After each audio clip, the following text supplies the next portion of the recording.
Yeah, Also, try dropping off of Streamlabs, and then yeah. see if the Zoom camera will work, and then you can start Streamlabs again.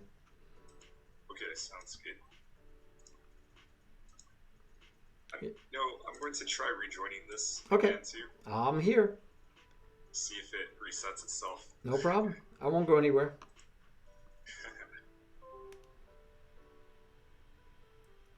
Hey, Ratchet! Wow, that was fast. My gosh. Hey, Chess Wizard. Hey, LinearStork. Everybody's early today. Wow, not, yeah, you still weren't first. Yeah, you have to get up really early to beat Ratchet. You have to get up really early.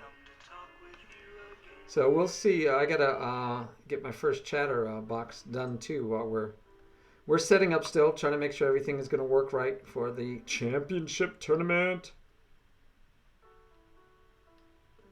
And as you guys know, the surprise is out of the bag for at least most of you guys. Yeah, I wasn't sure if everyone knew or not because, I know Ratchet was on there and a Yep. couple other guys, but I wasn't sure how many actually caught that. Yep. I was trying to keep it a secret so it'd be a surprise, but oh well. Yeah, yeah. That's okay. Oh. So I still don't see your camera. Did you? And did you get out of Yes. Streamlabs altogether? Yeah, I'm out of Streamlabs, Okay. so it's So next just to the Zoom now. so do you have the start video button? I have stop video. Stop video. That's acting like it's showing the video. And do you not still Right. not have a caret next to it to go to video settings? Yeah, I still don't see that carrot. Oh, okay. And you did you make it as large as like make it full screen the Zoom window? Yes. Yeah. And still no arrow or no. Yeah. Yeah, no. Oh, wait. Ah. Okay, I see the carrot now. Okay. And then do Okay, you so how many video cameras does it settings. show? Uh, oh, there we go. Yay! There he is. Now you got to open Sweet. Streamlabs if you're planning on streaming. Yes, Right. most definitely. Okay. Go ahead and check that. See if we can get that to All work. right. And I'll fix your. Fingers crossed. Oh yeah. I'll fix your picture so we get a more centered view. Cool Iron Man shirt, by the way. I Thank like you. Thank you. So it's always the challenge is picking the right shirt for the stream. it. Yeah, I know that feeling. I rotate enough of them, so.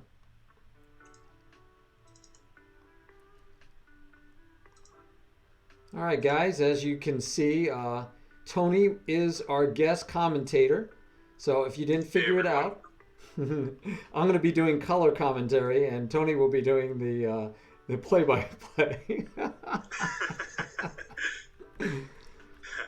All right. Ratchet Yeah, I'm is our excited to be first here. chatter. Yeah, I'm so glad you could make it. What's up, Ratchet? Yeah, Ratchet, Thank you. LinearStork, the two challengers are here. LinearStork and ChezzWizard are already here, ready to go. And Ratchet was our first chatter. I like to reward our first chatter, and he was our first chatter. P-Flight's here. Awesome. All right, guys. So we're still setting up, making sure that Tony's good to go. We're going to start at 8:15 anyway, so you still have 11 minutes. I do have a prediction. Let me get that started. Because that'll be on for, I think I'll make it go for 10 minutes. Yeah, do we have 10 minutes? Barely. Wow, yeah. I'll make it go for 10 minutes, the first one.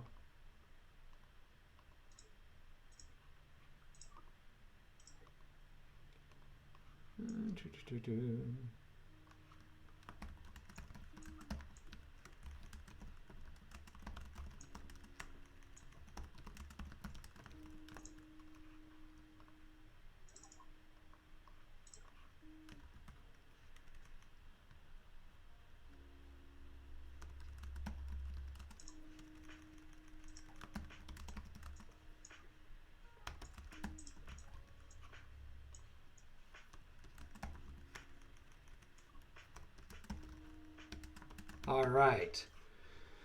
All right, we'll throw that prediction out there for you guys. You guys can go ahead and gamble away your channel points. We have so many anyway. Yes, you have, Ratchet. You have the like golden standard. You're the platinum standard for winning first chatter. Totally owns it.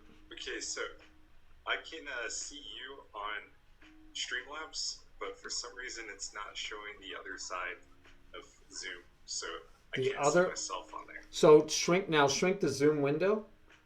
So what I like, Okay. my Zoom window on my screen is just like to the right, and we're stacked on top of each other. If you shrink it enough, you'll see us stacked on top of each other instead of Okay, side by side or anything else. yeah, when I shrink it, I can only see you still. So there's a grid button up there too that you might help you out, where you could Oh, choose you're the talking about views. just going into Zoom and changing the Yes, view? yes, Or, yes. okay. Yeah, just Okay, let me try shrink it that. down in that. Toby wanted to, yeah, but he's too late. I'll accept him to the team. He's too late for the tournament, but oh, Toby. And we can definitely get done with the coin toss early, so we could take care of that while we're getting our technical difficulties all worked out. So as you guys know, this will be black, and this side with no color on it is the white pieces. Yeah, Patro, there is a prediction, and I'll try to remember to do a different prediction for each game, and that'll we'll stall a little bit for them to get a breather. We try to give them at least a minute or two or three in between games. All right, guys. So I'm going to flip this. Chess Wizard, you are the champ. So whatever color comes up, that's the color you will have in the first game. So I'm going to flip it, and today I'm going to let it hit the floor, and you guys can hear it hit the floor. Now you won't be able to see it, but you'll trust me, right? All right, that was a practice flip because I didn't drop it. All right, here we go. Gotta get my feet out of the way. Chess Wizard, you have black for the first game. We're not starting for another 8 minutes though. But Chess Wizard, you will have black the first game, and then we will alternate colors. It is a best of 5. So the first person with 3 points is the new or the old champion, is the champion for this month. We do this monthly, guys. You have a chance every month to compete in the qualifier, and if you are in the top half during any one of our qualifiers, then you get to play in the Candidates Swiss tournament. So Tony, the first tournaments are arena tournaments, no berserk. No berserk. 10 plus 3. Every game all the way through is the same time frame, 10 plus 3. So we keep it steady, keep it, consistent. But they do an arena tournament. We do allow arena streaks. They get 1 hour, 10 plus 3. The top half move on to the candidates. If they qualify, they don't play in a future They can't play in the future qualifiers. They're done with qualifying. So that way new people get a chance, right? All right. And then, so we have at least 3 of those. And now we've added Friday afternoon. So now we have at least 4 or 5 times people can qualify. If they qualify, then the last Monday of the month, we hold the Candidates Tournament, which is a Swiss-style tournament. The clear winner of the Swiss tournament, we haven't had any ties yet. If we do have a tie, we'll have a playoff. But the winner of that, 2 days later, on Wednesday, today, takes on the champ. And the champ doesn't play in any of the qualifiers or the candidates, so the champ can just watch, scout, do whatever they want. But they've already, of course, they're waiting for the challenger. That's when you gotta do some preparation. Yep. You might be getting students coming to you soon. It's like, I gotta prep for this. Go on to Opening Tree. Lichess just released that new feature too, where you can see your openings. Yes. Oh, I like that a lot. So I was listening to your wisdom last night on your stream. If you guys haven't checked out Why Not Chess yet, let me give a shout out to Why Not Chess. Very good streamer. Thank you. I also like his. I have a little surprise for you, Tony, in my my Nightbot. But also, you should check out. Check out. He has a his own league, his own chess website. I do. Yeah. Check it out. I threw that up there for you. Very much. Oh, anytime. Yeah. Hey, Sudakus, and I've got to do more shout outs in a minute.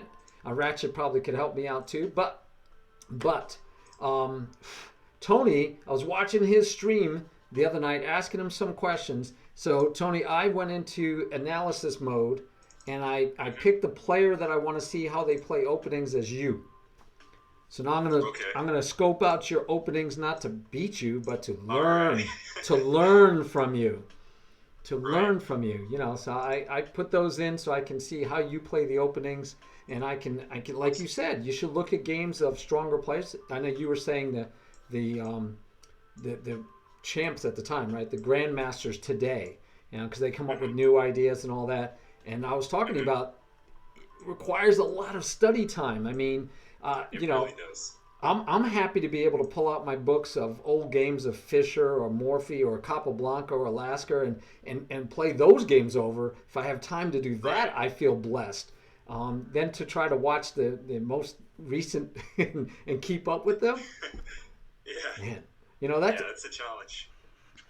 I keep telling my Um, stream, you know, it's great that we have ambition. It's great that we all want to be as good as you and as good as John Bartholomew or as good as Rosman or as Rosen or Anna Rudolph. It's nice, but guys, those guys are professionals. They're putting in the 8 hours a day.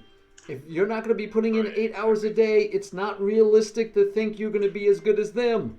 Now, maybe you're a prodigy. Maybe Ratchet's a prodigy. Who knows? Ratchet might be able to do it. Yeah, for sure.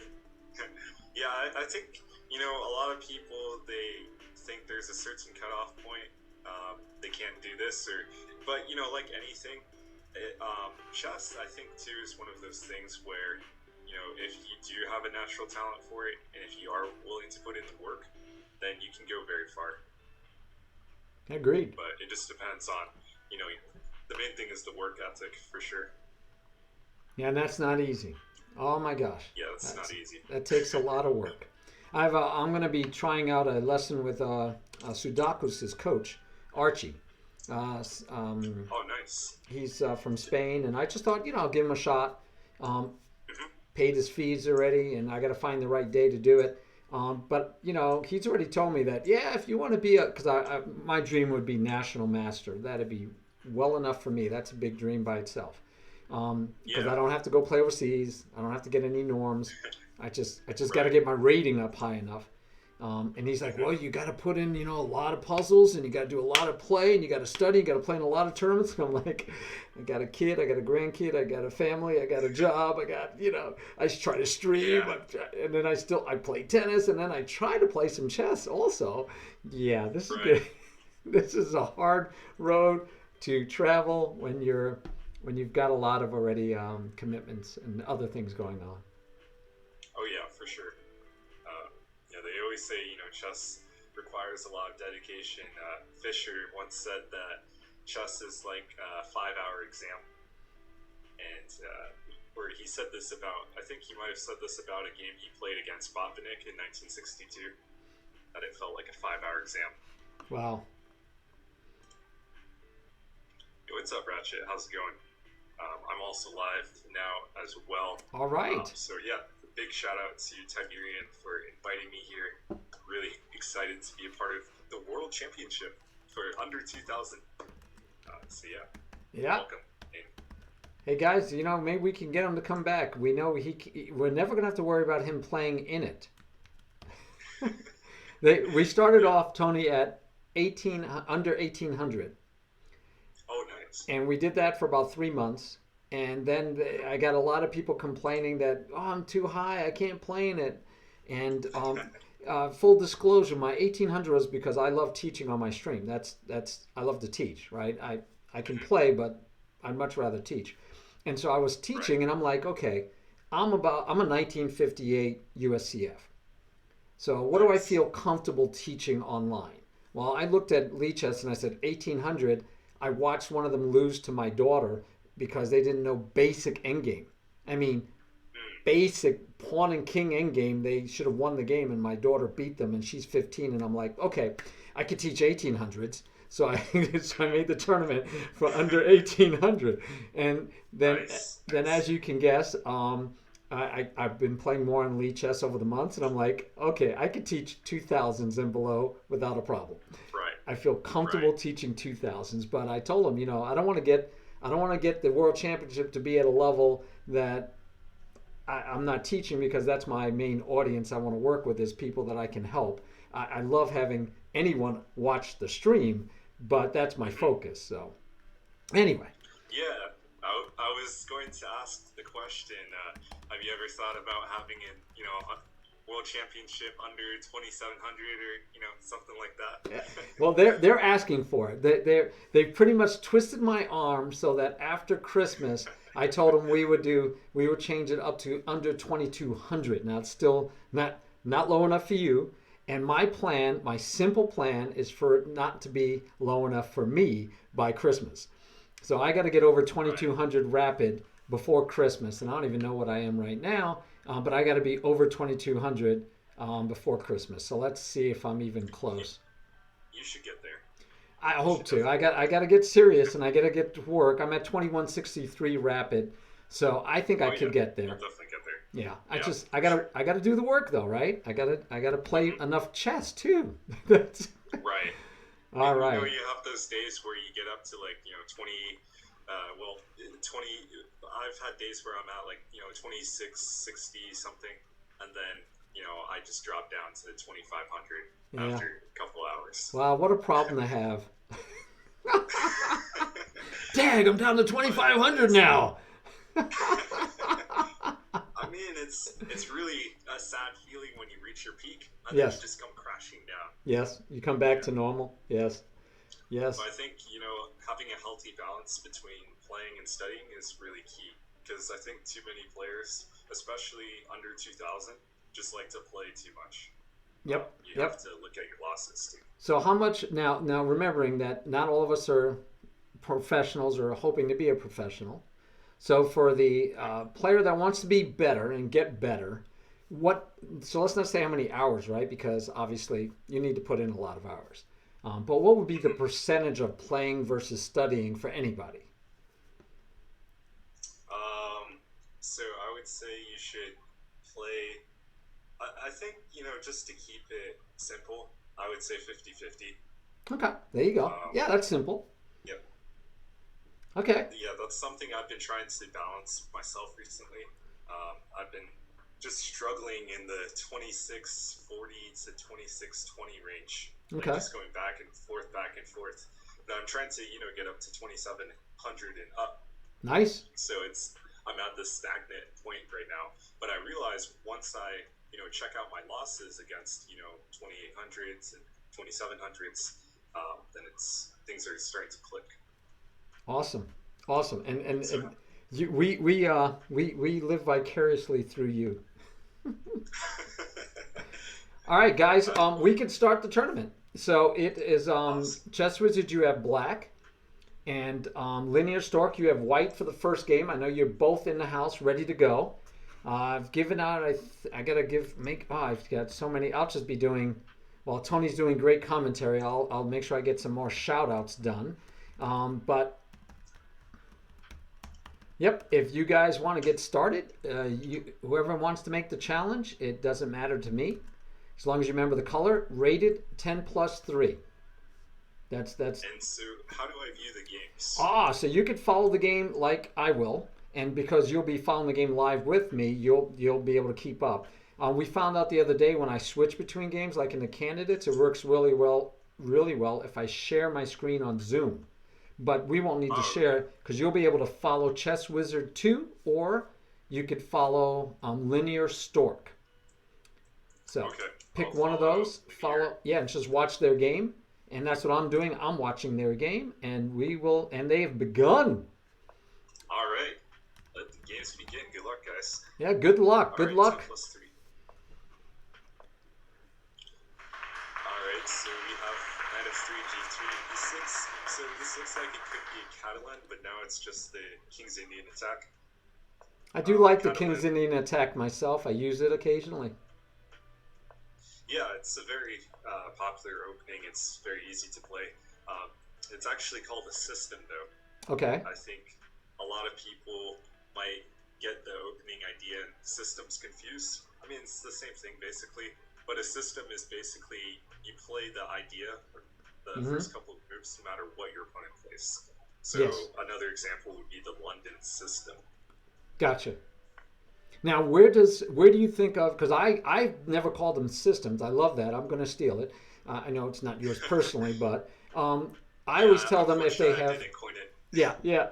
I tell my students forced openings, which is the same kind of idea, right? You can play most of the moves in the English, almost ignoring your opponent. Um, Hmm. but yeah, so a system is one where you can pretty much lock down. You know you're going to make these moves for the first couple of Right. moves, and you don't have to focus or waste time trying to find good moves early. Yeah, exactly. Okay. You just play it no matter what your opponent does, basically. Of course, there's an exception, like you can't just hang your queen or something like that. Yes. Yes. But usually, if let's say someone has white, they go d4, and I play g6, they can still play bishop to f4 with the London system. Right. So, where do you put in that discussion system versus forced openings? So forced openings. So what are forced openings? So, forced openings to me, like the Polish, the English, and as black, right? I usually tell them pick a forced opening against e4 and pick a forced opening against d4, so that against e4 I can play the French to Caro-Kann. If I play e5, it's not forced. It's let's see whatever you want it to play. What was that pet line you always had for e4? But if I play the Sicilian or anything else, I'm picking the opening, and then white can pick the variation next, right? So white picks the family, e4, or d4 picks the family of opening, or something odd. But they could pick the Right. family of openings. The black gets to pick the opening, or say, no, I'll just play e5 back, and we'll see what you want to do next. But if I pick an opening right away, French, Caro-Kann, Sicilian, whatever it may be, that's a forced opening, then again I'm studying less. Is my concept. Right. Yeah, that makes a lot of sense. I like that term, forced opening. Um, yeah. So, what is the difference between that and a system? Um, yeah, that's that's a good question. Maybe Well, a there's no system is difference. just this. What's up? Maybe there's no difference. So a system is basically you play it no matter what. A forced opening, I think it's kind of hard to call an opening variation 100% forced. Oh yeah. Because let's say you play the Caro-Kann or the French defense, you have the Winnower variation, you have the Steinitz, you have the Fort Knox variation. So many different lines in the French, the Rubinstein. So So before we go too far into that, Tony, am I missing that e4 is free candy? it looks like it. Although there might be some tactics because the e5 pawn is a little bit tender as well. Yeah, I just didn't see where he goes to get anything for the like a bishop on discovered. But yeah, I mean then he would have two on it. But wow, Yeah, I think that's Black should have calculated a little bit longer there because now e4 is almost never free due to bishop to d5. Yep. And the two knights. Yep. Could have just you're right. Could have just left that knight. That knight wasn't doing anything really, Right. and could have taken the pawn and seen where he could go after that. I mean, it would have been interesting. Bishop would have had to find some place to go hide. Yeah, at the very least, I think he should have played b5 instead of bishop takes c4. Yeah, to Because chase the then knight. he's forcing the knight back. Yeah, into maybe a square that blocks the bishop in. Yeah, exactly. Then the bishop wouldn't have any good place to go at all, literally. Hmm. Very interesting. Yeah, this doesn't work now because of that would be really the bishop, the knight taking the pawn now is poisoned, right? Because of the bishop to d5. Right. Yeah. Okay. Yeah. Sometimes you might be able to get away with it. Actually, I was just thinking a little bit deeper. So let's say rook takes d1 in a second. Mhm. So let's just say white makes a move, king g2, assuming, or c3. Or c3. Yeah, perfect. Right when I wanted it. Yeah. So rook takes d1, let's say. Yep. Rook takes is forced, of course. And then knight takes e4, allowing bishop to d5. Yep. And then I was thinking about rook to d8. So if you take either of the knights, then rook takes rook on d1 check. So And you can't actually do that. and you can't just take one of the knights right away. And if you take the rook first, one of the knights could take. Well, the knight on c6 could take back, but don't you still lose the knight on e4 then? So the variation I'm thinking of here is rook takes d1 check, Right. instead of knight a5. Right. Rook takes rook, and then bishop to d5. Well, no, knight takes e4. Okay. And then bishop to d5, attacking the two knights on c6 and e4. And then rook to d8. Gotcha, pinning the bishop. Right, pinning the bishop. I Gotcha. think that was kind of key there. Yeah, I missed the pin of the bishop. Yeah. Yeah, the pin with the bishop is kind of awkward because white would like to get out of it, but the rook and the bishop have a relationship there. Although maybe you could play bishop to b3 actually and just save everything. Sure, but it seemed like something complicated. But yeah, so we have knight a5. I don't really like knight a5 because you don't want to put your knight on the rim usually. Yeah, I heard you say that last night. Yeah, the knight on the rim is mighty grim, yes. Yep, and I agree, but I don't know how many times, even though I teach my students not to do it, I can't think of how many times I probably do it myself just because it feels like, oh, I can chase the bishop. You also said don't make one-move attacks. That your opponent could just answer, right? Your opponent would just, okay, I'll leave. And what did you get? And now you're stuck on the side. Yeah, and I feel like that's what's going on right here. Knight a5 is a one-move attack. I think white actually has a great position because he has the two bishops. There is... Okay, now the question is, can you just take though again? Yeah, e4 looks totally free. That looks totally free. I mean, yeah, you give it your knight's in a bad spot, but still it's free candy. You got to take the free candy, don't you? Yeah, exactly. You don't just go like trick-or-treating and then leave if they offer candy. Yeah, I mean it's candy's not that cheap to come by anymore. You got to take it when you can get it. So ChezzWizard he does grab the free candy.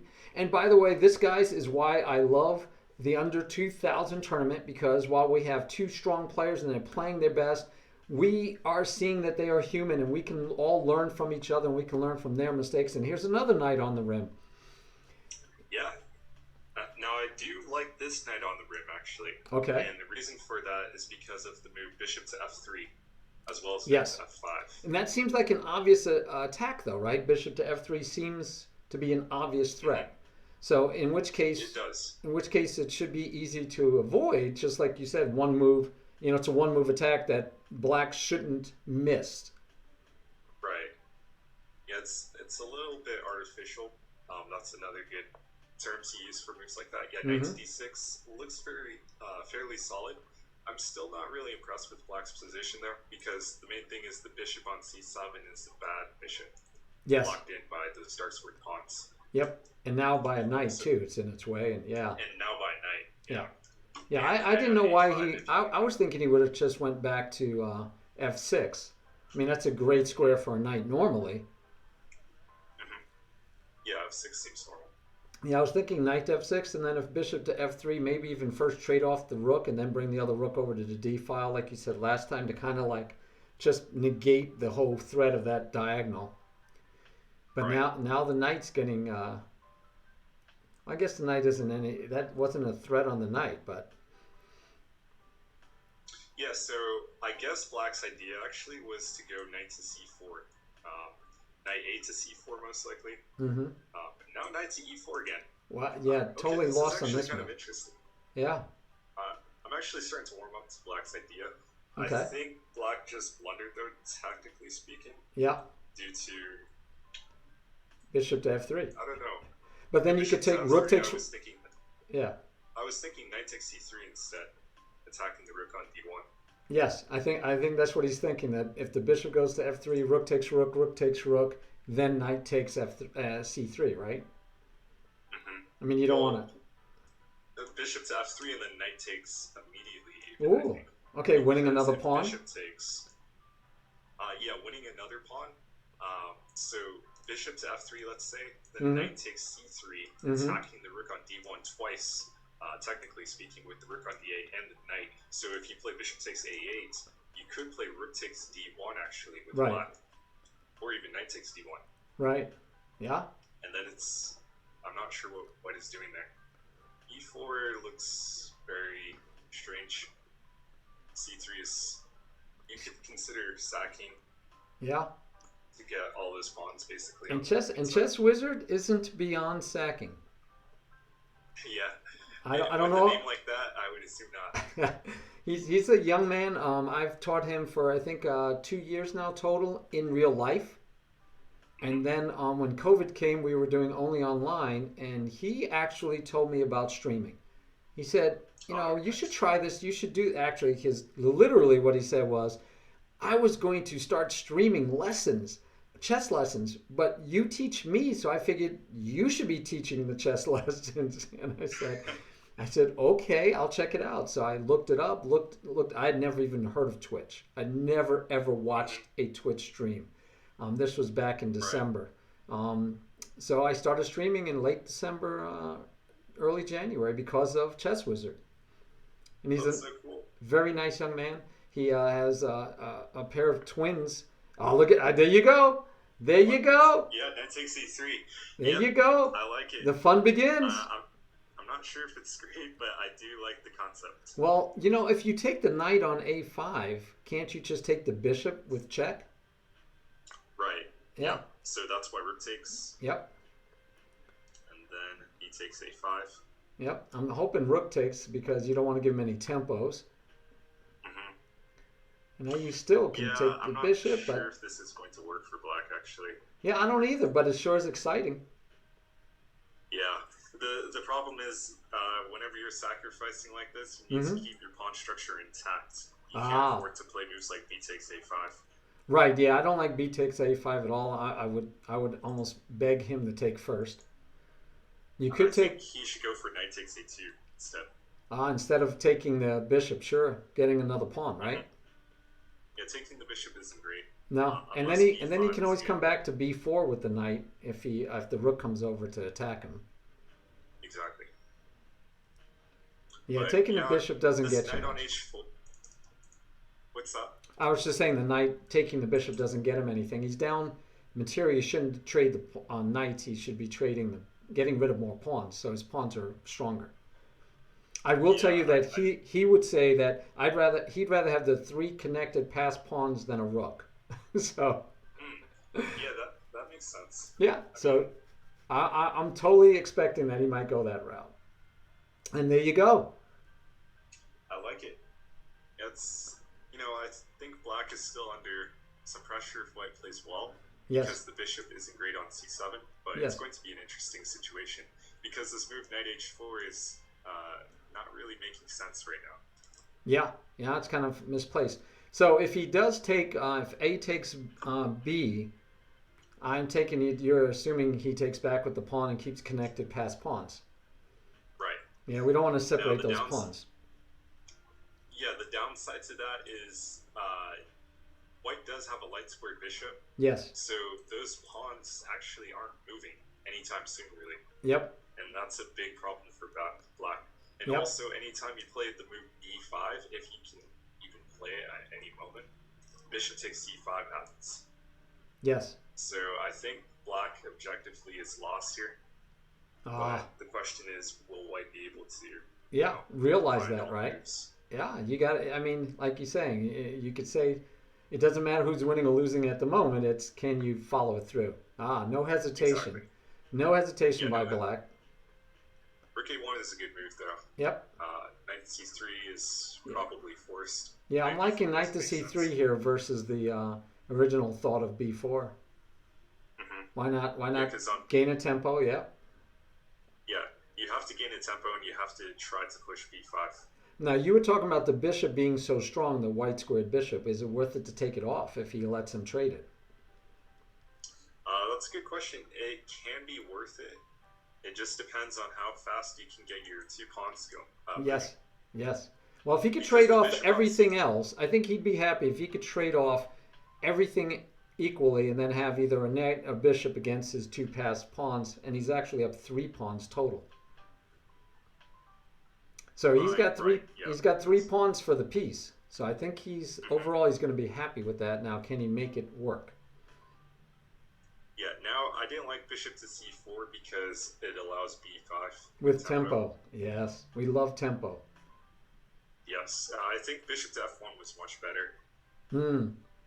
Now that's a hard move for any of us to beginners to find, right? Bishop to f1.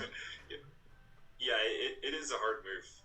In general, it's kind of counterintuitive because you're supposed to go forward in chess usually, but I think it was very critical there to go backwards. Unless after b5, you can go like rook to c1, counterattacking Yes. on c3.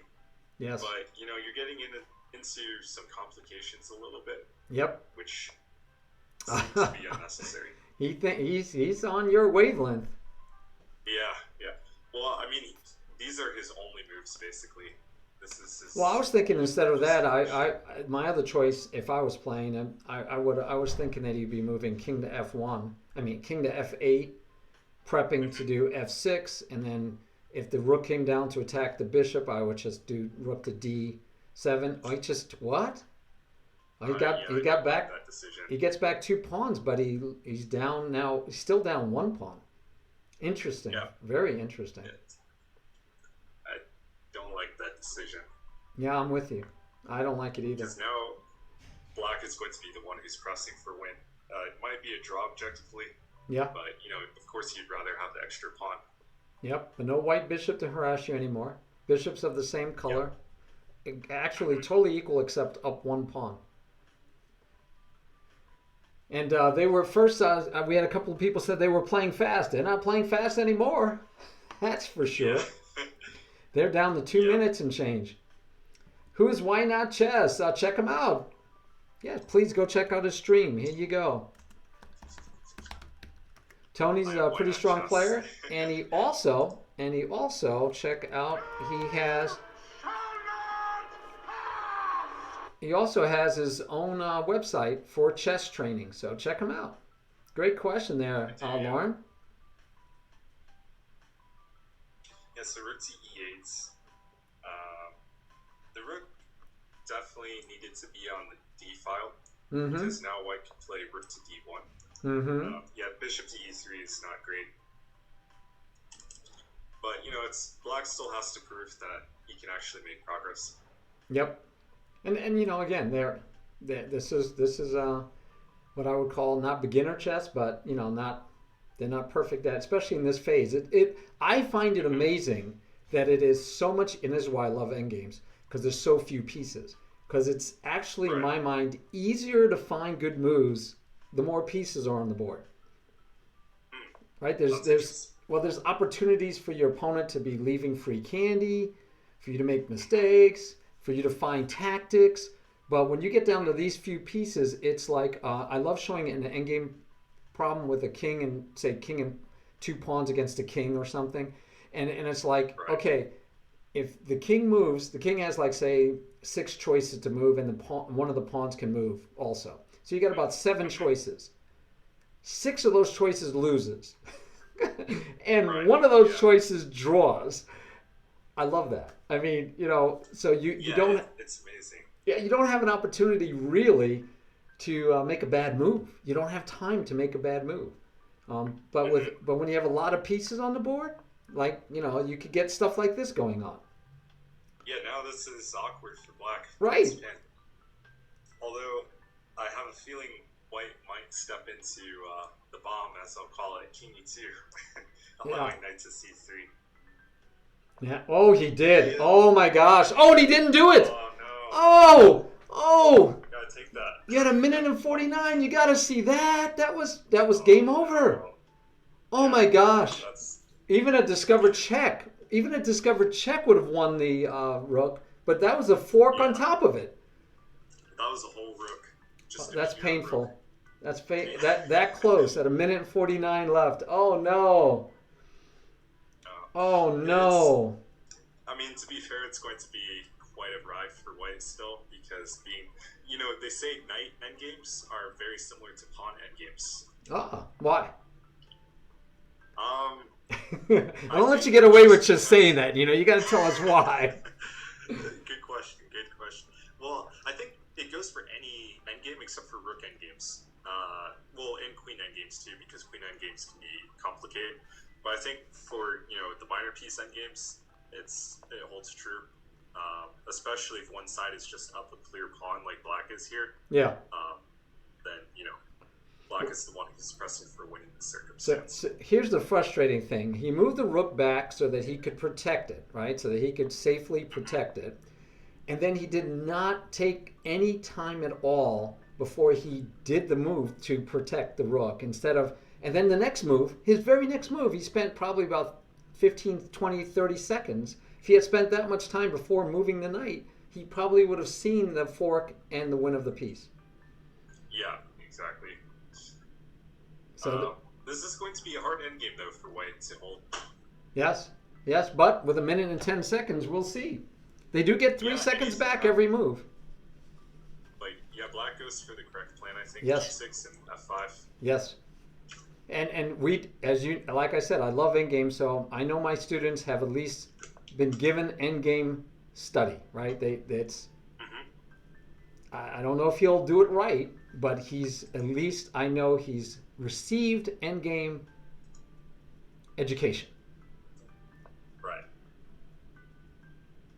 That's not easy to win still, of course. Oh, yeah.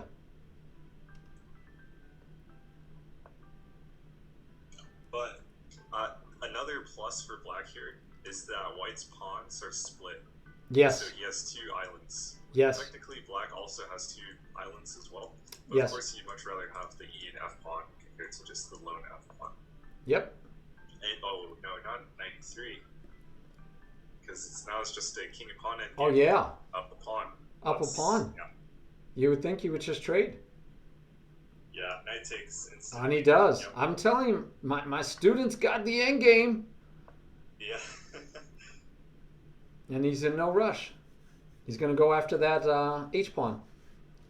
And this is one of those end games where there's like 0 difficulty for black to actually win this. Mm-hmm. Because the pawns aren't protecting each other. The white king always has to protect one of them. Yes. Yes. Now, if black just steps up, if he doesn't push the H-pawn, if he steps his king up so that he's attacking the H-pawn, then it's time for white to make a move. And if he tucks behind the H-pawn, then he can start pushing his other pawns. Now, it's still going to be hard if he loses both of those pawns because rook pawns are really hard to queen. We know that. But still, black has all the winning chances now. But he had H5. But he had a free rook. Yeah, that was too much. Yeah, so the fun part is, the fun part is that you can, you can lament, I had a better move here, I had a better move there, but, that was just so clear, right? And that was the first, that seemed to be the first blunder all game. That opportunity was the first blunder by white. And then black returned that blunder favor immediately by not doing it. And now black has to be careful on his clock. He's getting way low on time and made the wrong choice there. Yeah, I'm not too happy with Yeah, this decision. he should know better. Yeah, he should have known better he should have known better to go with the potential. I've taught them you push the potential pass pawn first. Mm-hmm. So he just pushed the wrong pawn. It's H5 and then King F5 and E4, I assume. But like you said, it's hard to lose this game right now. You're up a whole pawn. Yeah, it's virtually impossible, actually. Yeah, not to lose it. Yeah, I mean, but he has all the winning chances. Yeah, I think it's going to be a draw because when he drops this pawn, eventually, he's still not going to be able to get into a position probably to keep the king off of the H-file. We're going to have a draw. That's a good possibility. Yes, this is a very interesting endgame now because of the previous decisions. King G4. Oh, I like this though. My question is. Now you take the pawn, now to win again. Yeah. Okay, yeah. There wasn't anything white could do actually there. But we could also see a stalemate here if he's not careful. Yeah, very true. I feel an easy stalemate coming if he's not careful. Yeah, So you go in the H1, corner, right? F2, Yeah, now what do you or do? H2. Now what do you do? Yeah. King has to go to F. Oh, King should have went to F2. King F2. Yeah, King Yeah, F2 King was the F2, King game. E2. Maybe he's going to go Yeah, he's around. giving. Again, it's really Yeah, he's hard to just gonna lose go this around. game. Yeah. But he's got 10 seconds, 9 seconds. He better watch the clock. Maybe now he's Oh realizing. my going back. Now he's realizing. It came to him. He realized. He spent a few seconds to make sure of how to do it. And now, yeah, now it should be a good game. Oh, wow. What a game, guys. What a game. What a game. That was excellent. Yeah, all right. nice game, guys. Excellent game, guys. All right, let me do the prediction is over. I remember where I can get my prediction. Predicted outcome was 30 moves or more. Yeah, how do I choose the outcome? Ah, there we go. More than 30 moves. It was over 35, I noticed. All right, we'll get another prediction going, and we'll ask, start a prediction. We'll say who's going to win this game, or what's the outcome of the game. All right.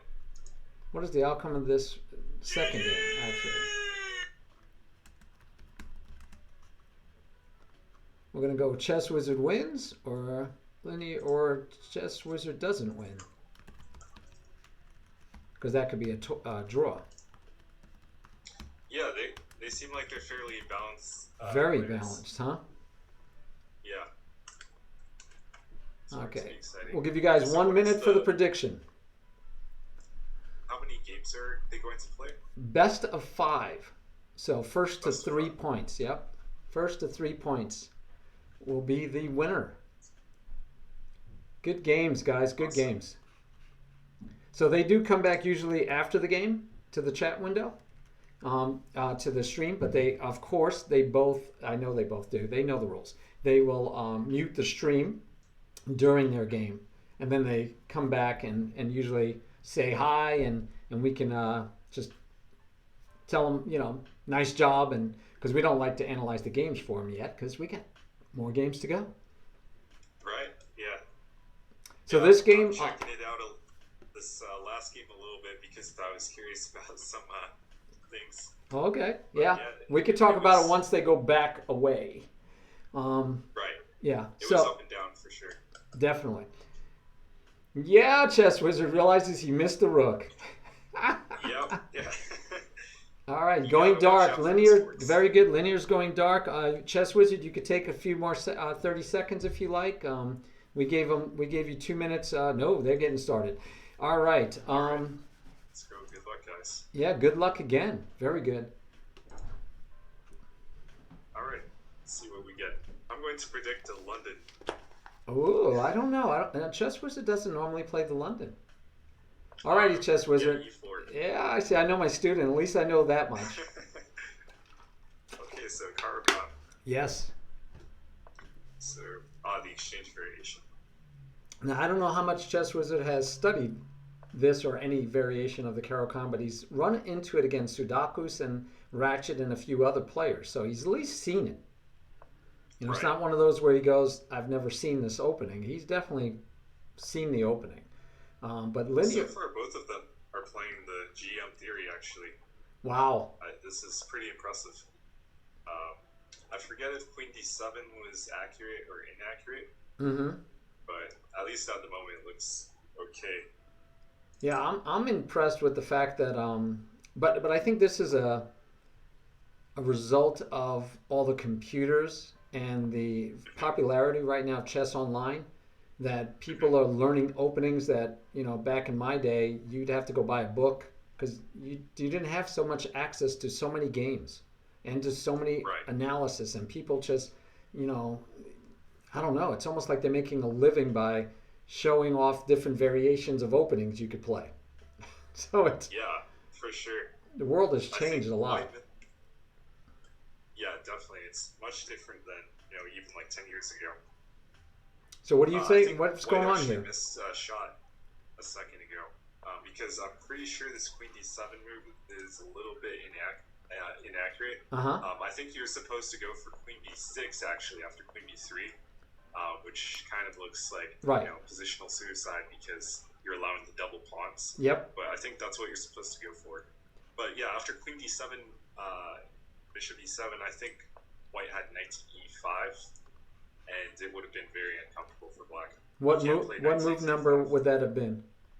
That was move 10 instead of castles. Okay, yeah. Instead of move 10, go. I was definitely looking at the knight. I thought he'd have to trade it, but yeah.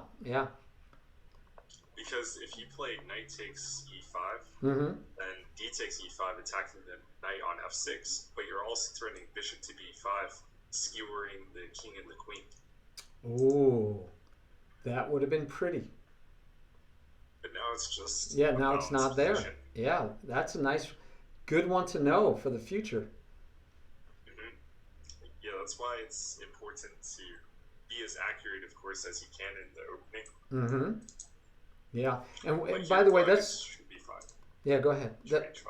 So one of the things I teach my students also is alignment. That I believe that out of all the basic tactics I'm trying to teach beginners, you find most of the tactics are available through alignment.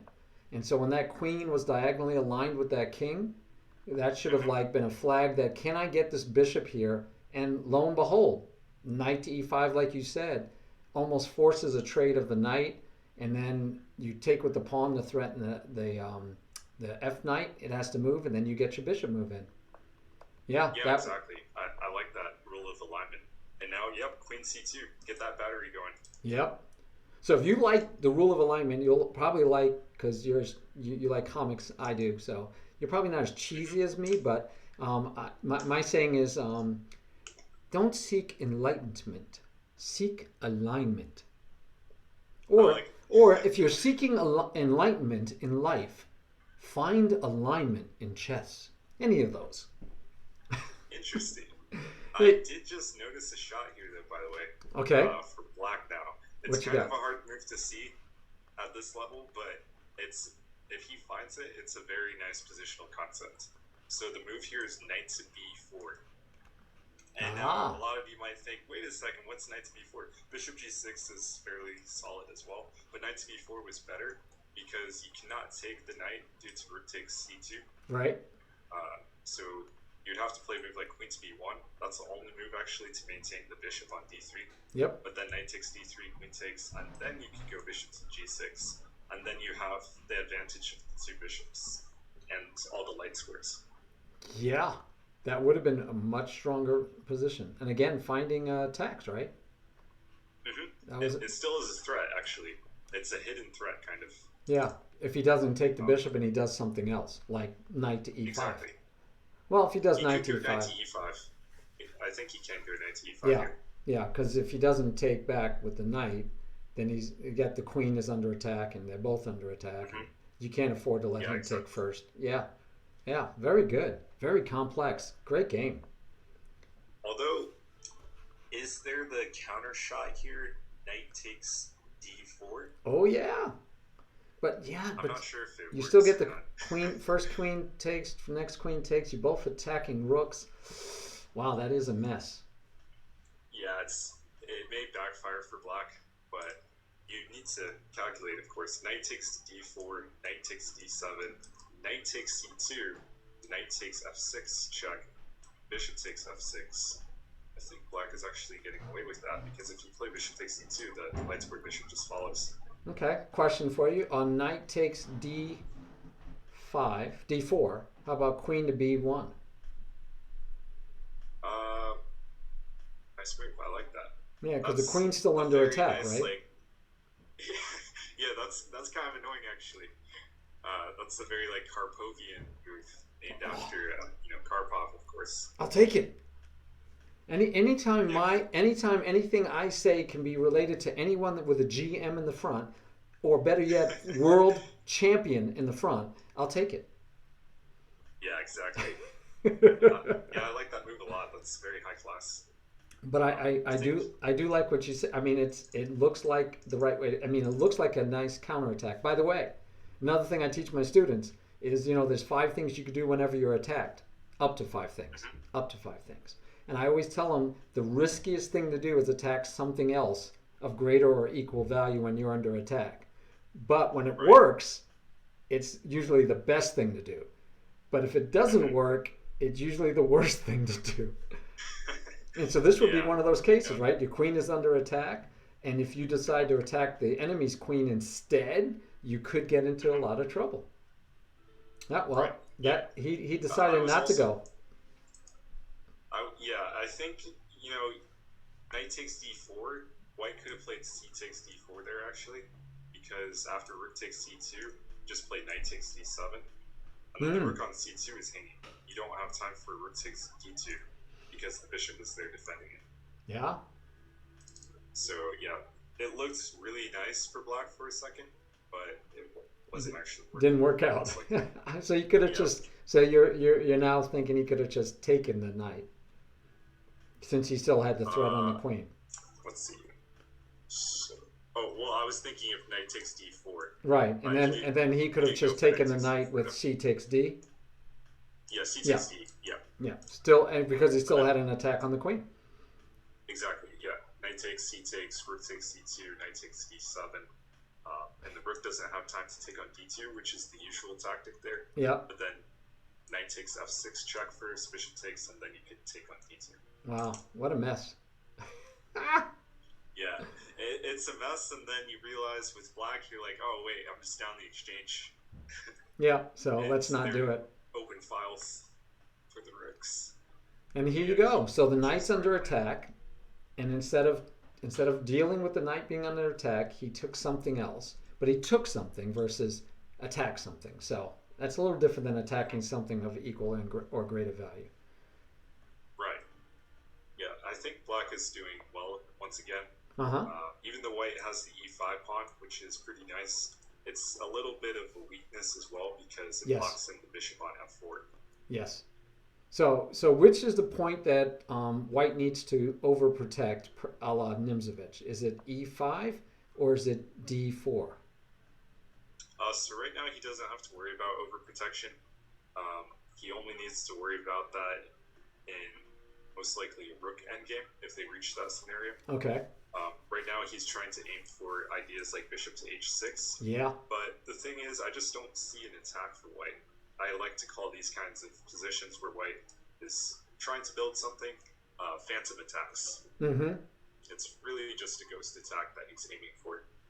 Because the other plan, usually you need like a pawn break to push through. Right. So he should aim for f4, f5. But black is protecting with the pawn on e6 and the queen on e7. So it seems like it's fairly balanced. Okay.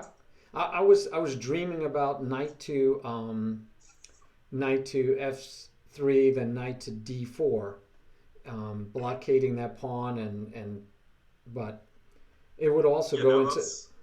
Go ahead. I'm sorry. Knight f3, knight d4 is really good now because black just made a huge positional error. You don't want to. Sometimes you do want to play f6, but the thing is, you always want to kind of use your opponent's pieces against them. Now, if he should play f5, he definitely should not take on e5. He needs to keep it close now. f6 wasn't accurate because now the e6 pawn is weak. Yes. So black just basically gave himself a weakness.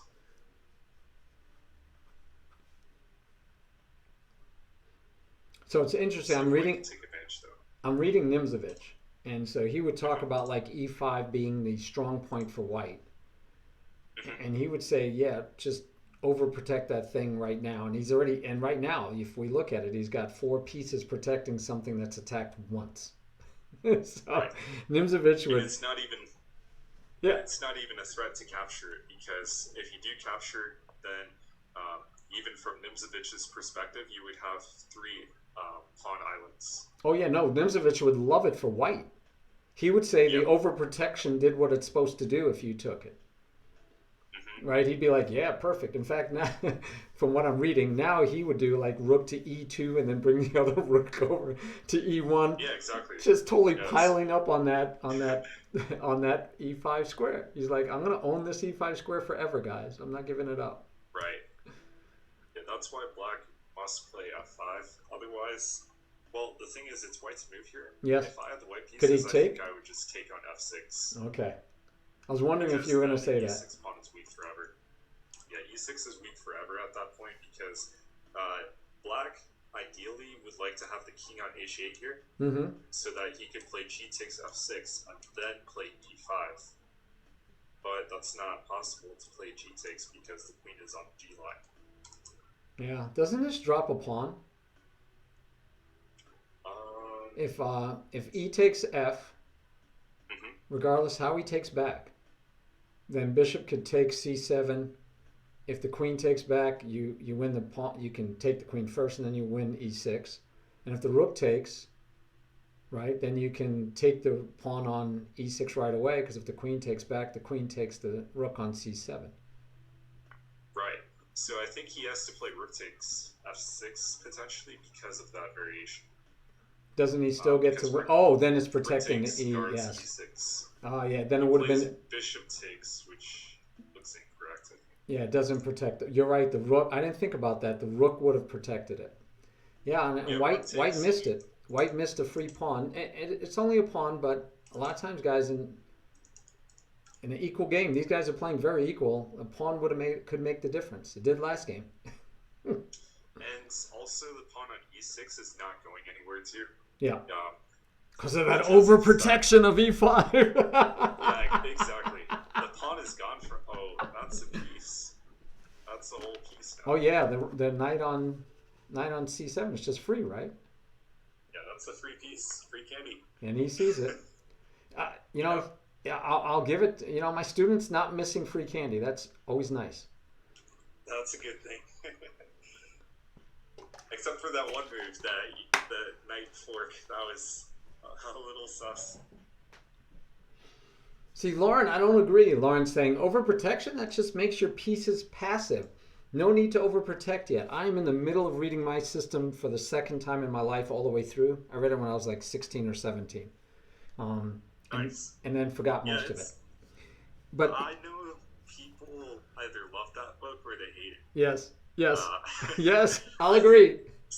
Some of those concepts are a little bit too much. Yes. The players from the past, they had a very interesting approach to chess, like Steinitz and even Botvinnik. They thought about chess in a very scientific and practical manner. So they tried to make chess into this finite thing by giving it these, finite rules that cannot be broken. Right. But because of computers, that's just not how it works. Right. How about I do like the idea of overprotection here. Yeah, I was going to ask, what did you think about the bishop blockading the pawn now? Yeah, I mean, white can play almost anything because he's up a piece now. So yeah, he's up a whole piece. Yeah. Matter too much. And yeah, you still have e6 as a weakness too. Yep. Square e5 is eternally weak. Yep. Yeah, Lauren, no problem. I wasn't really wanting to argue either way. I was just saying that he says in his book that people mislabel the idea of overprotection as that's just a knight for a rook, right? Yeah, it just keeps on getting worse. Yeah. Yeah. That he said that that people thought that if you do that your pieces are passive, and he argues that that's not true. Your pieces actually become very active because of that pressure of overprotection. And that pressure on e5 could be a classic case of black trying to deal with this pressure that's put on him by e5. But I hear you too. And Tony, I totally agree. He was probably an extremist in his thinking. All right, so now we gotta make sure we don't get sloppy. But he has some good ideas, of course. I mean, there's an opening named after him, at least one. Yes. It goes e4, knight c6, It's called the Nimzovich defense. Mm-hmm. But of course, there's also the Nimzovich. I'm forgetting openings now for some reason, but the Nimzovich, I'm pretty sure that's a d4 opening. Yeah, d4.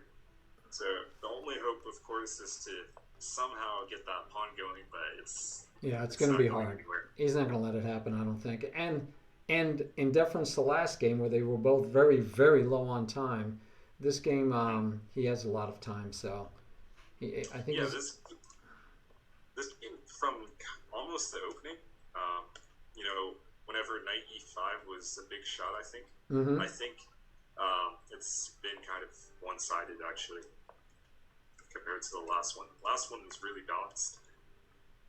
But, actually after the move queen to g3, the fatal mistake from black was playing f6. Because then he just gave himself that backward e6 pawn. Yes. Otherwise, he just has a solid pawn chain actually. f7, e6, d5. But in this case, you just got the protection. He just said, "I don't need that," and he's right. He doesn't. Yeah. He doesn't. This is too many pawns.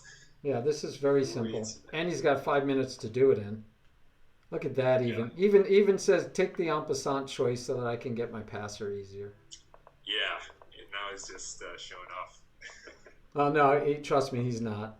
He wouldn't even do that. Like, he won't go down and get like 4 queens. He's going to try. Okay. Yeah, he won't do that. He's going to try to mate him. And if he thinks that, I might stalemate him, he'll definitely go down and get another rook or queen. But you know how some kids, and they're young usually young kids like to do that, where they'll go, well, I'll go get like 12 of these. He's not going to do that. Yeah, now it's just making him one. Yeah, so he's not. I know him. He's not. He's overly nice sometimes. So, all right, guys. Wow. How many people predicted that? Let's go check the prediction outcome, because I have no clue if anybody predicted that outcome. Oh, 69% ChezzWizard said ChezzWizard would win. Wow. Yeah, I'm surprised. I'm a little surprised. All right. We're going to do a new prediction. Start the prediction, and we're going to say...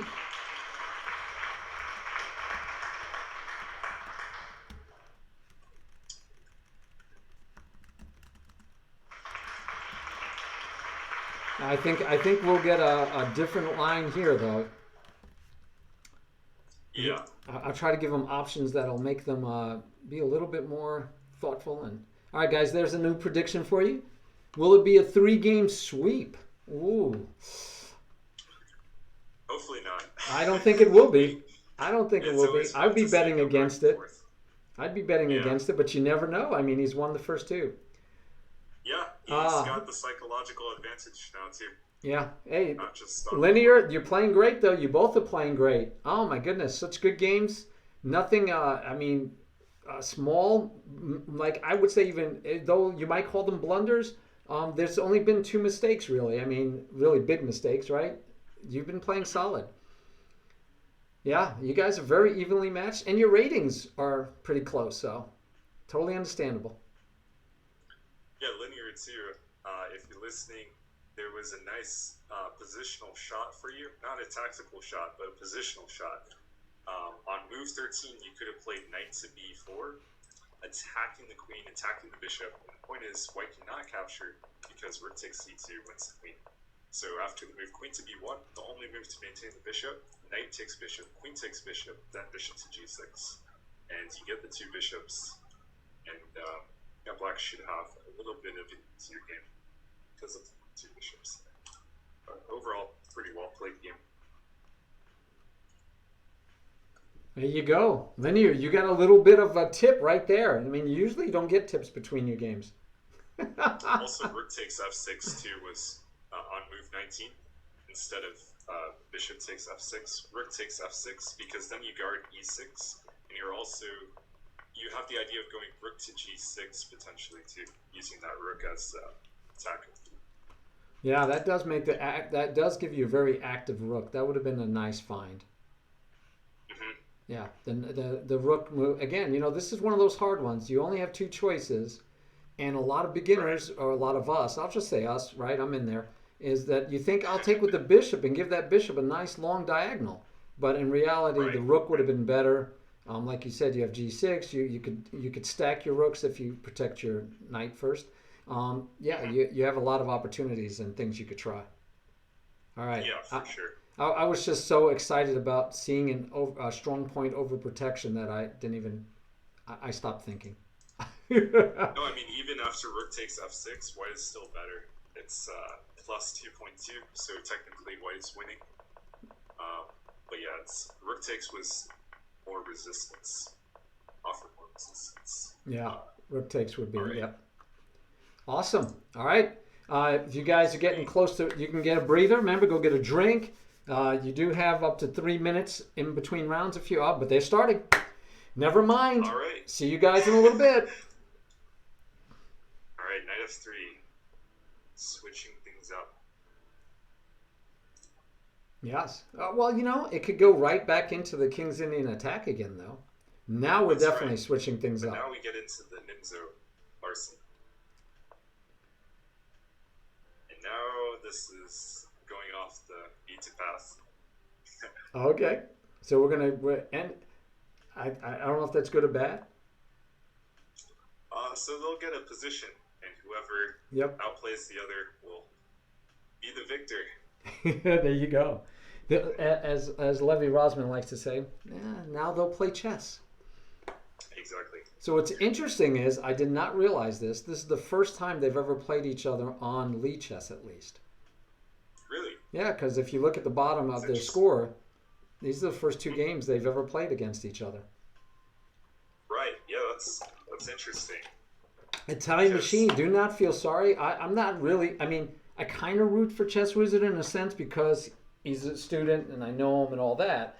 But hey, I'm happy with whoever wins. I'm an unbiased announcer that just happens to have one of the players playing is a student. That's all. so there was another nice positional moment Mm-hmm. for the players here and anyone watching. So the idea is after move six, white Okay. played bishop takes a6. Yes. So he's thinking to himself, let me just double the pawns and everything, and have a good position. Now black has what they call a Zwischenzug, or in between move, queen to a5 there, Mm-hmm. which is a check to the king. But it's more importantly attacking the bishop on a6. So if you play a move like bishop to c3 attacking the queen, or anything, the queen will play queen takes a6, stopping the king from castling. And And stopping then your the double queen acts, pawns. Yeah. and stopping the double pawns, exactly. So it's a multi-purpose move. Another good point. Thank you. Awesome. So that was a little bit of a miss, Mm-hmm. just from a positional standpoint. Because the thing is, in chess, especially once you do get past 2000, it's all about these little pluses you can get. Because after 2000, most likely you're not going to crush your opponent like 20 moves or something. So it's all about the little pluses, And when you say positional and advantages. when you say 2000, are you saying over the board or are you saying 2000 in Lee chess? I'm saying 2000 anywhere. Oh, okay. Um, It's just that I do yeah, find that we've discussed it on stream a lot that the ratings for Lee chess are inflated. Chess.com seems to be almost more accurate to like what a actual USCF rating would be, but they might even be a little bit inflated, not deflated. Deflated. yeah. I, it's an age-old argument on which one is which. Hmm. Um, a lot of people think chess.coms are pretty fair, I think. Okay. And Lee Chess is inflated. I Yes. think, from my experience playing a number of different levels on Lee Chess, I think that Lee Chess is actually harder because if you lose rating points on here, you Mm-hmm. lose like 7 rating points or something. And oftentimes when you face the player around your strength, you only get like 5 to 6 rating points. On chess.com, you get like 10 rating Yeah. points I noticed big sometimes. swings. Yeah. Yeah, Wow. big swings on chess.com. Big swings. Like I was recently at 25.93 in bullet on there. I started picking that up again, and but then I lost a number of games to like a 2600, and they're higher rating than me, but I still lost like 8 points every single game, and then I got all the way down to like 2470 or something. Oh, okay. But it just depends, I guess. Okay, so Bishop G6. I think I like Black's position kind of because of the light square bishop, but White does have a beautiful pawn chain and a better structure actually. So it's almost like dynamically balanced, as National Master Dan Heisman call it. Okay. So this might be our most equal game yet. This one might end in a draw. Or, we'll see. I think it's going to offer some chances for both sides.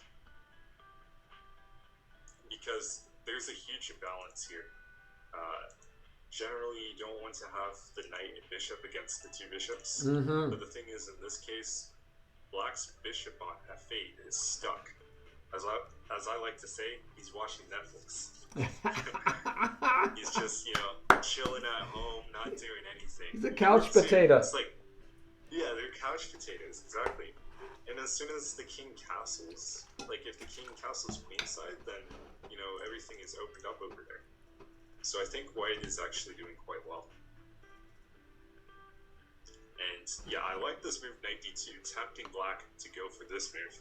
And he did. Now rook g1, bishop takes bishop takes is the only move actually. Otherwise, the bishop is just lost.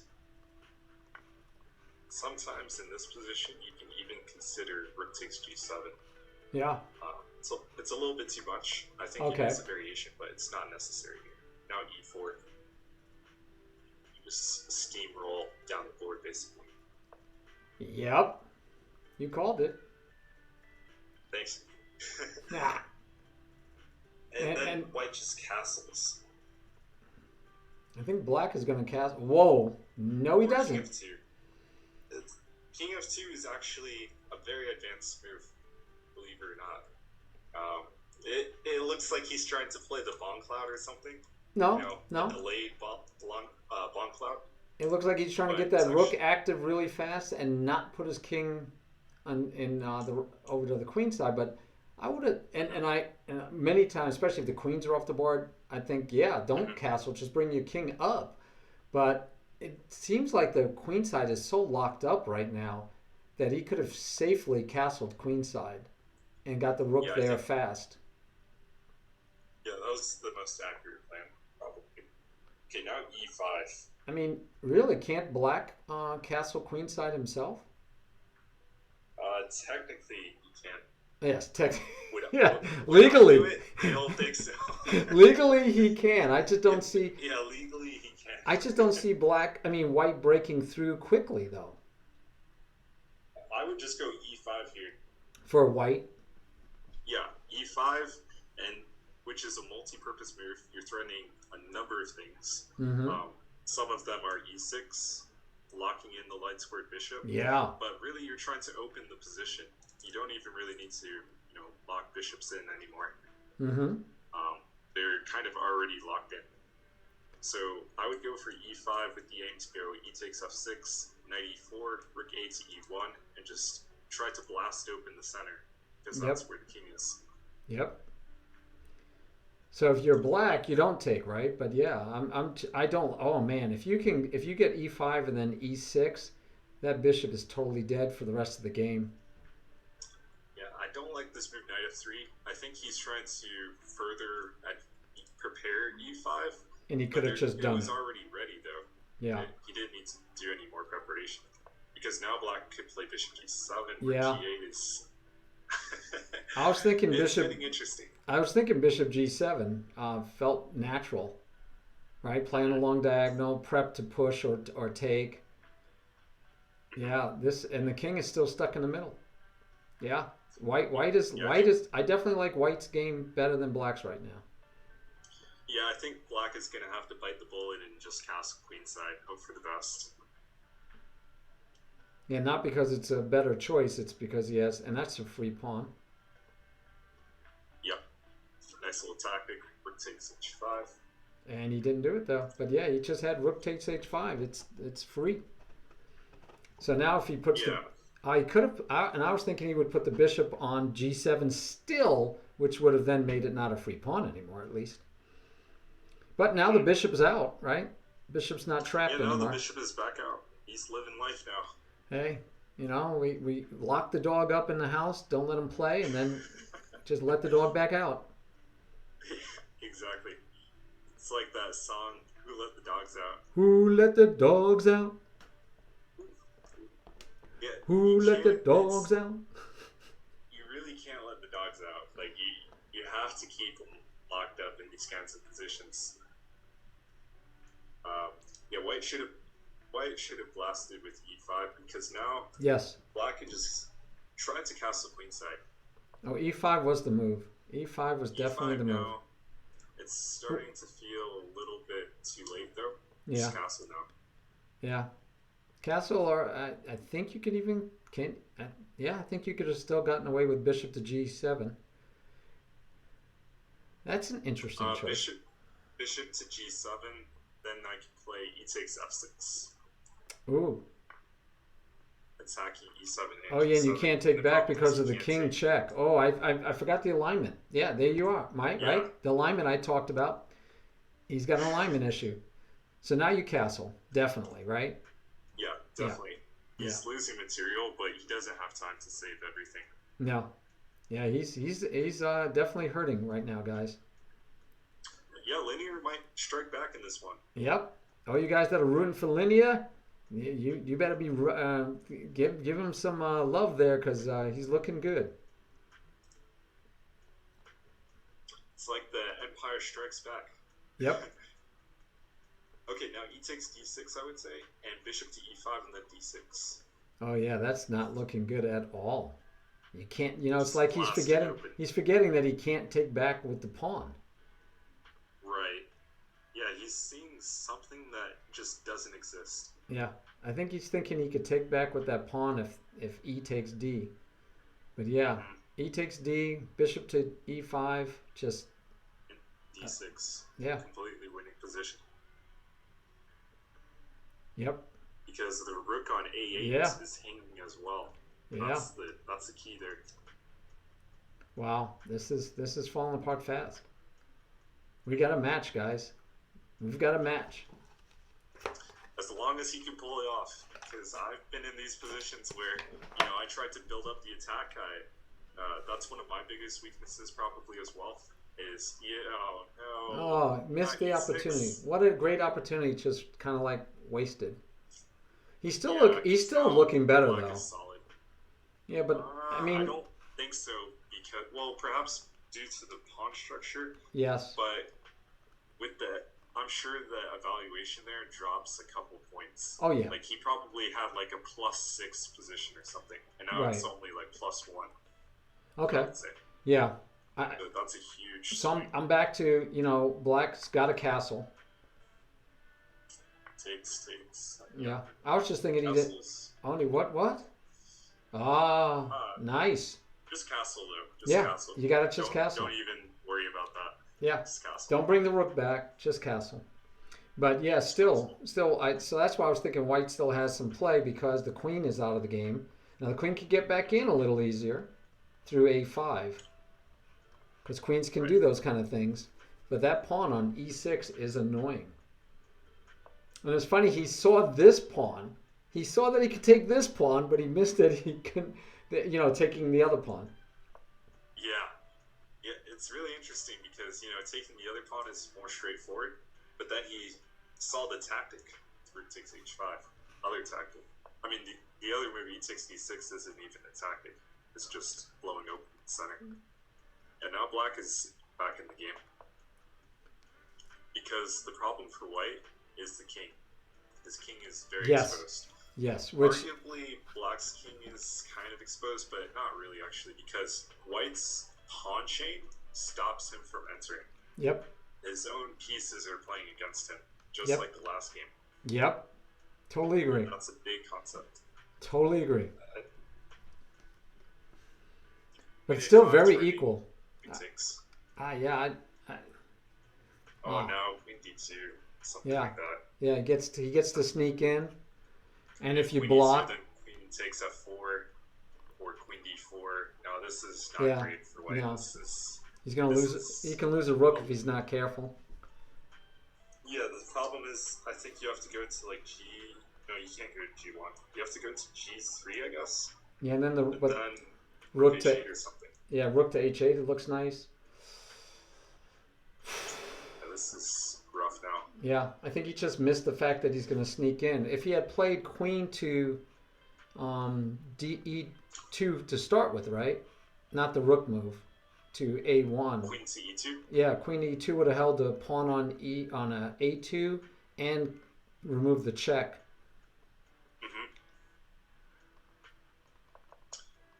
Yeah, so the problem is he wanted to go rook g2 here, but then we have rook to h1. Still have rook to g1 there, but it's looking so dicey for white now. Yeah, I'm definitely thinking the rook to h8 now. You got to threaten it, right? Or do you? Which move? Rook to h8? Or what were you thinking Yeah, from here? Because you were saying he couldn't... rook to h8. Okay. And Just... now the threat is just to double. So now you don't have to worry about g6 anymore. The rook on a1 is not playing at all. Mm-hmm. It can't even move really. So now black has plenty of time to just double if he wants. Oh my gosh, I did not notice the time difference. Yep, and time too. Time always tells the story. I'm missing moves, Ratchet? Ratchet said, though, linear wins automatically. He has Connect 5. If only. Wrong game, though. No, and Ratchet says E6 with 4 exclamation points, but Ratchet, it should have been E takes D. Not E6. E6 wasn't a move we wanted. We wanted E takes D to finish winning this game. Yeah, you take D, bishop e5, and then d6, and it's completely... This is no bueno. No bueno. Queen takes f4 now. You could even play queen takes e2, I think, if you want, but there's no point doing that. Yeah, just go for the king. Oh, he's saying I'm missing moves as in moves have already happened and I'm missing them. Thank you. Sorry, I'm stuck. My it stopped moving because I went backwards. So he did bring the rook over to h8. Rook went back to g1. That's why you were saying about rook to g1. That's what you meant by missing moves. Sorry. Thank you, Ratchet. Oh, yeah. Oh, lost the queen. Okay.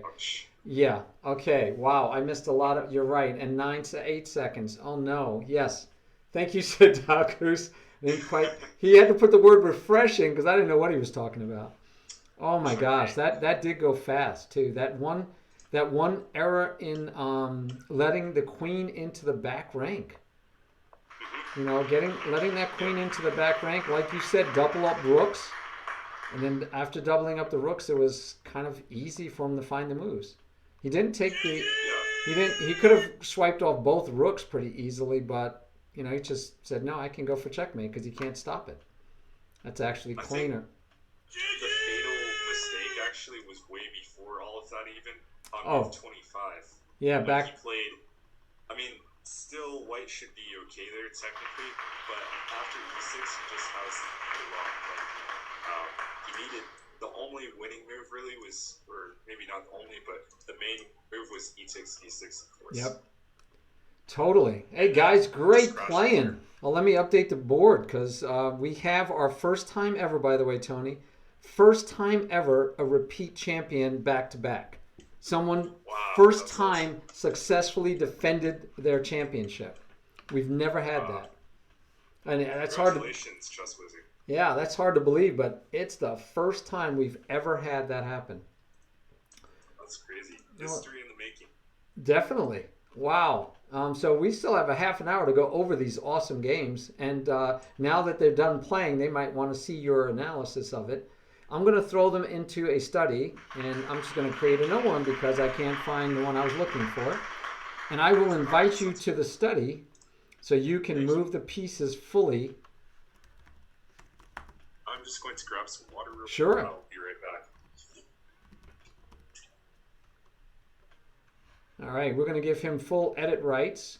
If you guys, I will invite you to also. If you want to share your thoughts. You'd have to go back Linear. Linear already left lead chess, but. Which game do you guys want to start with? Which one do you guys want to start with? Which game would you like to have us review? And I'm going to go back and grab the other games.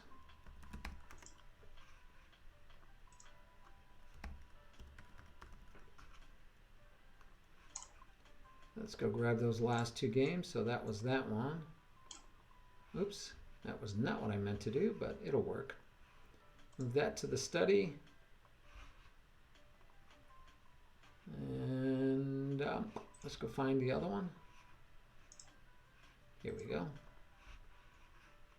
All right, they're in reverse order, Tony, but they're all in there. Okay, so let's take a look at the last one. All right, so knight of 3. We'll kind of speed through the opening a little bit. All right. If you move the pieces, I should be able to see it move also, unless we're not synced. Can you see what I'm doing right now? So when you say the last one, you mean the third game, or the number 1, yes. 2, or 3? Yeah. Number 3 is the first game. Okay. Yes. And we should be synced, right? I believe so, but I'm not sure. It says 2 are synced. Yep, you and I are synced. So go ahead and move a piece, and let's see if that works. Okay. I'm currently on move 8. Nope, I'm not. Let's see, which game are you on? Oh, it should have taken me with you anyway.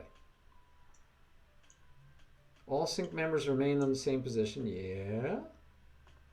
Okay, do you have a little green check mark for sync or X? I just have red as it says 2 are synced, 3 are synced.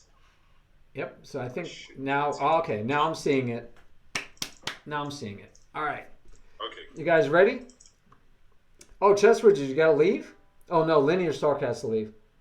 All right, Linear. Hey, awesome. Okay. Thank you so much. You're a great challenger. Hopefully you'll be a challenger again. Hopefully, you know, great job. Oh, and I got to give you guys your prediction. Let's just do that real quick. So the predictum outcome, choose outcome was, will it be a 3-game sweep again? Somehow that was the major prediction. I don't know how you guys predicted that. I wouldn't have predicted that. But they did.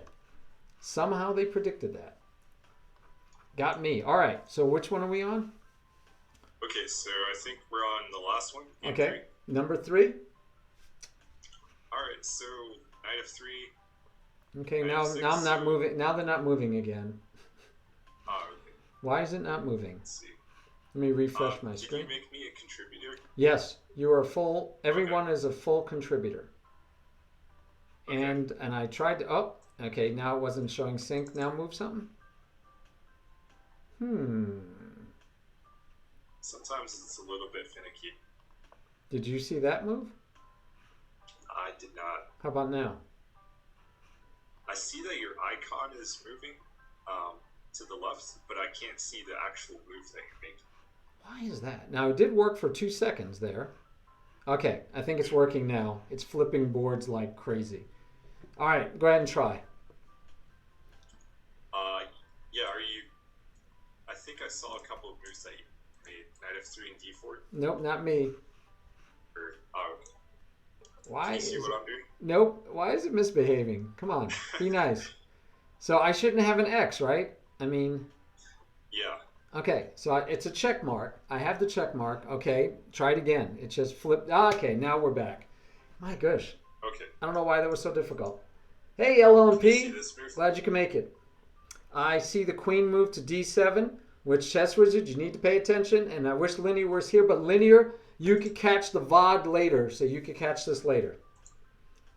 And thanks again, Linear. Thanks, Ratchet said I need to press the sync. That's what was going on. Ah, okay. Okay, so I got it now. Okay. All right, so this was game... Which game was this? Game 2? Yeah, but you want to start with game 3, which was the first game? Yeah, or whichever game. Okay, let me move it up to the top. I'm going to put them in the actual order they happened. There you go. Okay, So, sounds good. the top game is the first game. Okay, let's see. 3 chapters, top game, first game. Okay. Oh, that was ChezzWizard moving the piece. So, yeah, you weren't synced because me and ChezzWizard were synced. But you were not. Okay, should be good to go now, I think. Can you see this move? Nope. If you're on the first game, I'm on the first game. And it should drag us to the first game. E4? Go ahead and make a move. Oh, wait. I have a X on one of mine for some reason. I don't know why it flipped back, but let me just make sure I'm green on all. Okay, I'm green on all of them. And are you on the first game? Yeah, I'm on the first one. This one? Yes, and I can see you going through it. Okay, so let's see if you can move the piece. Okay, let's see. It's so weird. Then it unsyncs me. Why is it doing that? That is weird. That's just like Yeah. misbehaving. Let's see, computer analysis, everyone. I'm gonna make visibility invite only. Maybe that'll help. Enable sync. Yes, keep everyone on the same. Yes, sync. Go for it. All right. Keeps on going on and off. Wow. But I'll try it. Let's see. Knight f3, knight f6. You could close LinearStork and reopen it, but I don't know what else is to tell you. That's weird. Yeah. It could be confusing. It. We can. I can remove. It says Ratchet's troubleshooting for us, thinking maybe we have too many contributors. So I will turn ChezzWizard not to being a full contributor and LinearStork to being only viewers. Okay, let's see if that helps any. And then if you want to close LiChess, I'm going to close LiChess, and I'll come back to the study myself. Yeah, it looks like I'm synced now to all of them. Okay, and I will go to studies, and I will go to my, these are now private, and this was game study, so boom. Hello. And yeah, okay, maybe it's on, oh, it was public probably because it was the last one I made. It defaults to, I thought it defaulted to, okay. To the private? Or? Yeah, I thought it default, but I did say, I didn't make it public. How about just my studies? And then we'll go to date added. There we go. All right, I'm in there. Go ahead and move a piece. Awesome. Please let me see the piece move. Yes! Yes. We've done it. Hey, P-Fly, thanks for the raid. All right, it's all yours. All right, so yeah, these were very interesting games. Let's see, so knight f3, knight f6, g3, g2. Yeah, so like I said earlier, this could go into the Catalan with the move c4 as well as d4 too. The Catalan is one of the most commonly played openings at the top level. But you guys went into the King's Indian defense, which is what Bobby Fischer liked to play back in the 60s. It's kind of out of fashion these days for some reason, but it's pretty solid actually still. I'm glad to hear you say that. Glad to hear you say it's still solid because I like the King's Indian attack. I do as well, but I will say I don't necessarily like this e6 move against it. Mm-hmm. Usually whenever I see the move knight to f3, I immediately begin with d5. Okay. I leave my options open with that knight on f6. Not really that he's actually going to go to e7 or anything, but you never know sometimes. But d5, the whole point is to get a big center. So you go c5, you go knight to c6, and then you go e5. Nice. And I think that's one of the best ways to play against the King's Indian attack. But yeah, black played very solid. E1, e4, so white has the threat of going e5, of course. Takes, e5. All of this looks pretty normal, but at a first glance, I'm a little bit worried about this bishop. The bishop, as we saw later on, was a bad bishop because of these dark squared pawns. So you always have to be mindful of that. Bishop to e3, c3 attacking c5 takes d1. So this was an interesting moment. Both of us were wondering, like, can you just take the pawn on e4 a lot of times? Rook a to d1. So the question is, what happens after this? Now, I don't think it's actually, well, for a fact, I know it's not free pawn because of this trick. At least not in this position. Because now the bishop attacks all the way down this line. That's yes. one of the advantages of the King's Indian attack. Yes. Having that bishop there, but also in the Catalan. So you want to be familiar with the idea that whenever you fiat shadow a bishop, you're putting it on a long diagonal where it's going to cause some problems. Almost always to that rook on a8, as well as the pawn on b7 if it's there. Anything in that line. Yeah, no, good call. So this wouldn't really be playable, black. What's already doing quite well there. So bishop to e6 makes sense. Bishop to f1. I don't like bishop to f1 because you always want to go forward in chess, if you can. So what do you guys think would be a better move here? I'm not really sure if I see one myself, but let's see if we can try to find a better move where we are trying to advance our pieces rather than retreating. So for me, I'll give the chat a second, and then they can throw in their ideas, what they like for white. I've been, like I said, reading Nimzovich, right? So I'm thinking, okay, open file. I want to own the open file, but meantime, is there a square that I want to decide is the square I'm going to attack? And so it could be d5. It could be d4, though it's on my side of the board. I usually like to pick a square attack on their side of the board. But I could even see like c3 if that's my plan to overprotect so that I don't have to worry about a knight getting in here, because I still have this long diagonal always. I'm not worried about that yet. So I'm thinking c3, and if not c3, then it's, can I start opening up towards this spot already, like maybe knight to g4, 5 to attack the bishop, free the bishop to hit on e4, and then try to, if I can trade off that bishop again, maybe put something on or just own, because it's a free square, right? Both of the black pawns are past it. He can't chase me out of. Can't chase me out of d5. Exactly. Okay. So what do you guys say? Yes. Yeah, those are great points. Okay, my chat says the knight is a problem. Yeah. But they say bishop to g5 was an idea. So bishop g5 is ideal here, but that drops the knight. Bishop takes e4. So the question was, what should you do with your knight?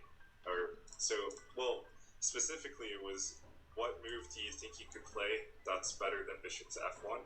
That's trying to advance, if there is a move like that. It's a trick question though, because really there isn't a good answer to it. If we turn on the engine, let's see. Yes, this black is actually much better in this position by almost a pawn, even though black isn't up a pawn. So anytime you see that evaluation, that means you're in an uncomfortable situations. So really, the thing is, you have to think about where you should put your pieces. Like right now, yeah. Yeah, rook a to d1. This move is very, very natural, but we see on the next turn after bishop to e6, it's already very uncomfortable for white, because the knight can only go backwards actually. Like, this is the move I was thinking, knight to a3, trying to go to b5, but then black just plays a6, and it's, what are you trying to do with the knight? So the better plan here was what you guys said actually, just to move before bishop to g5, because now you want to take the knight, double the pawns, and then you can always reroute your knight and use that d5 square, like you mentioned, and then positionally outplay your opponent hopefully from there. Yeah, nice.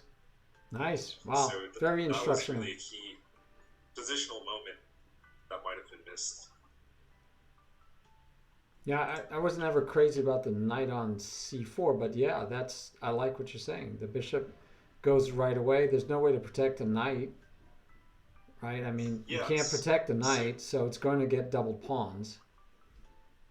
You can't even protect the knight because knight on c4. Yeah.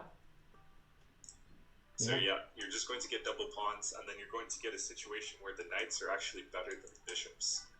Because the bishop on c7 is just locked in by all of those pawns. And then the knights can just reroute themselves.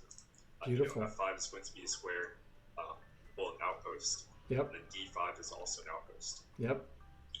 Kasparov had that saying, knife F5.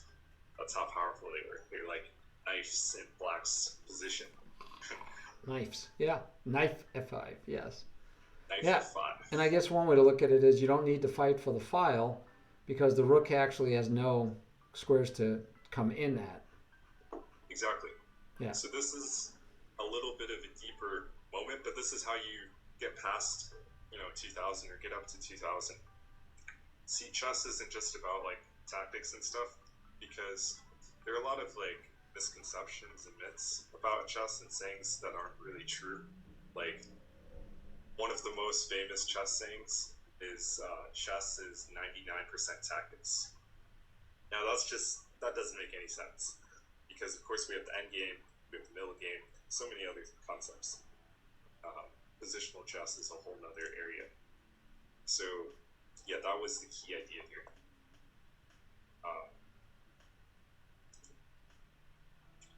Yo, Mastering Dragons, thank you so much for the raid. Welcome, guys.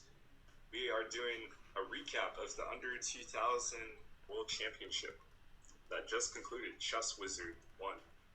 So you're looking at some very interesting positional points, because you guys had a ton of tactics too, but the hardest thing to overlook, I think, are positional concepts.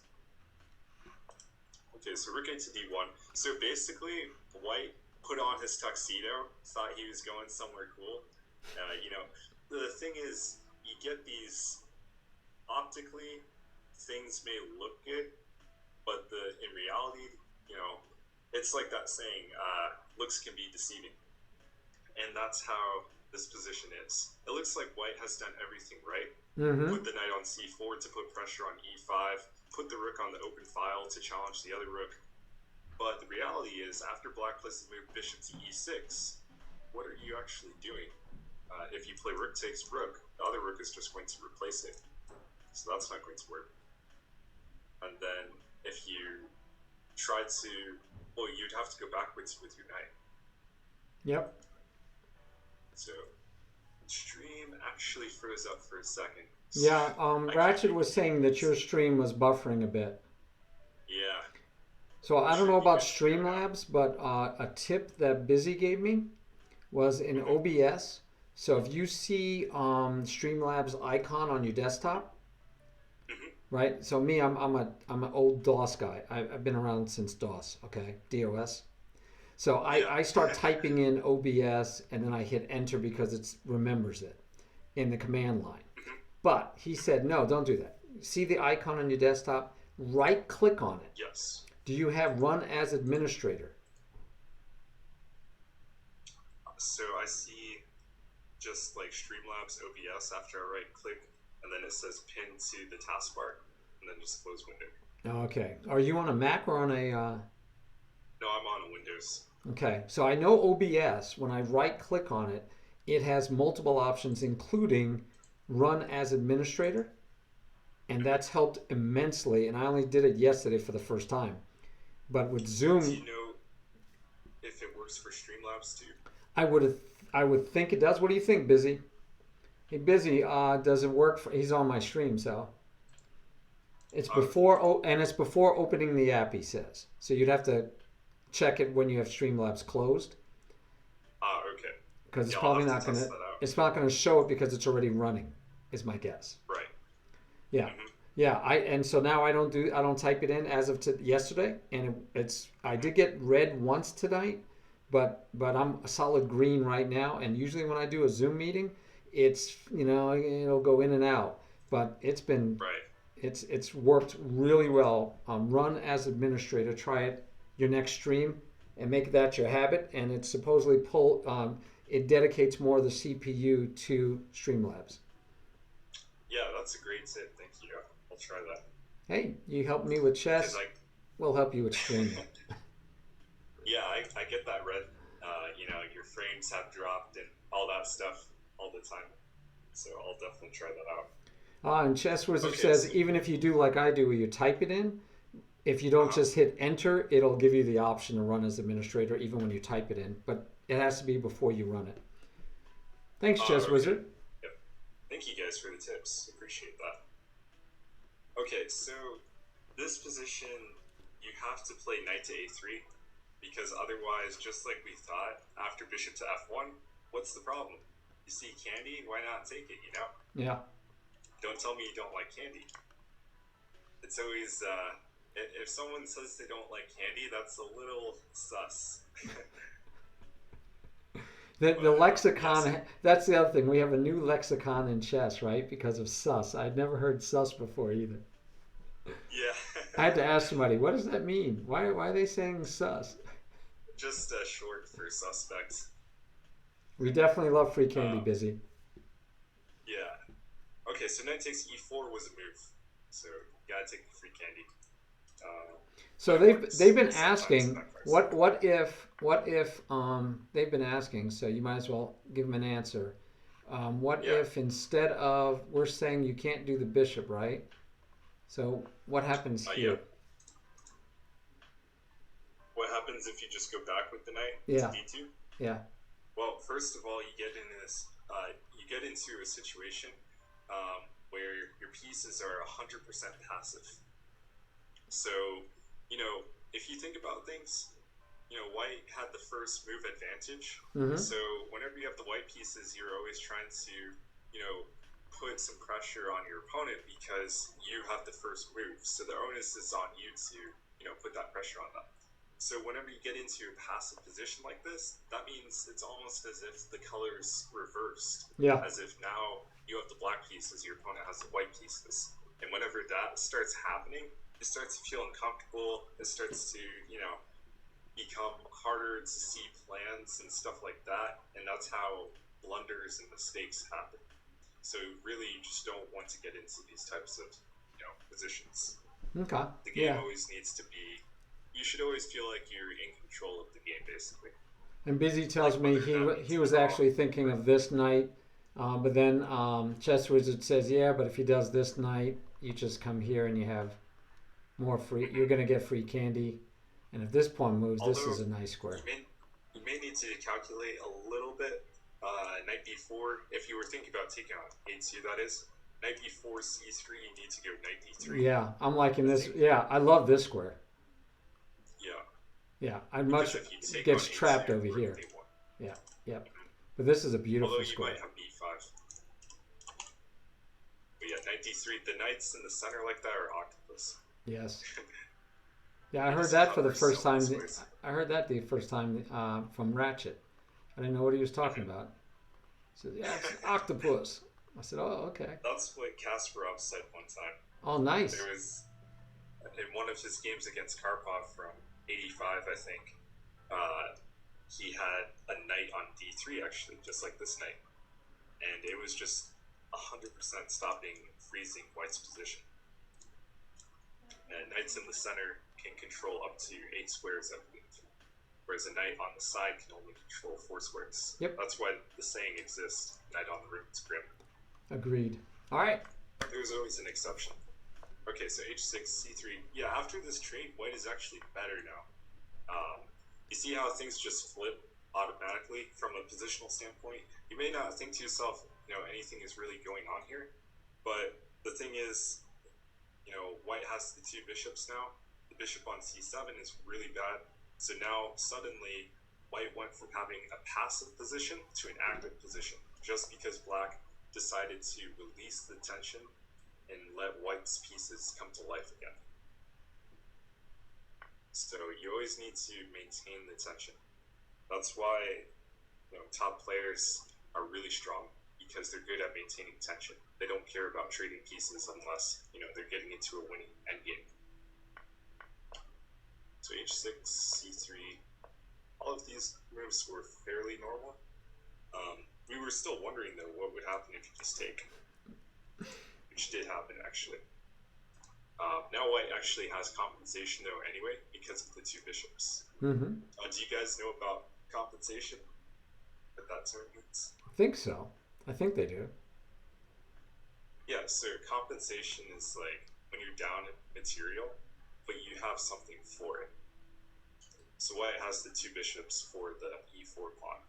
More specifically, the lightsword bishop is the X factor, since black doesn't have a lightsword bishop. So knight h4, I really like this move actually, because you want to go to f5, but you're also thinking about this idea. Knight to d6, and I actually like this idea too at first. It seemed kind of strange to block the bishop and everything, but you actually have the idea of going here and then attacking this guy and attacking the pawn on e2. So that was a nice positional concept. And then black went back to e4, saying, aha, I tricked you. So now you play b3, thinking you're guarding that square, but now the knight on e4 attacks the c3 pawn, because the b2 pawn just left to guard that square.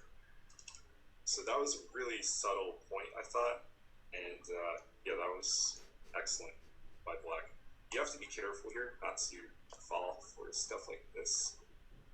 But I think we were calculating this variation, and we concluded that black actually is getting away with this, because the point was if bishop takes a8, and you have both rook takes d1 or knight takes d1 is much stronger.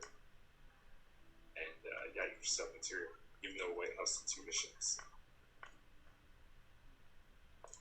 So yeah, it felt pretty clean for a little while until b4, yeah, knight takes was a blunder though, actually. See, the engine says now you're going to lose a piece, which is what happened. Yep.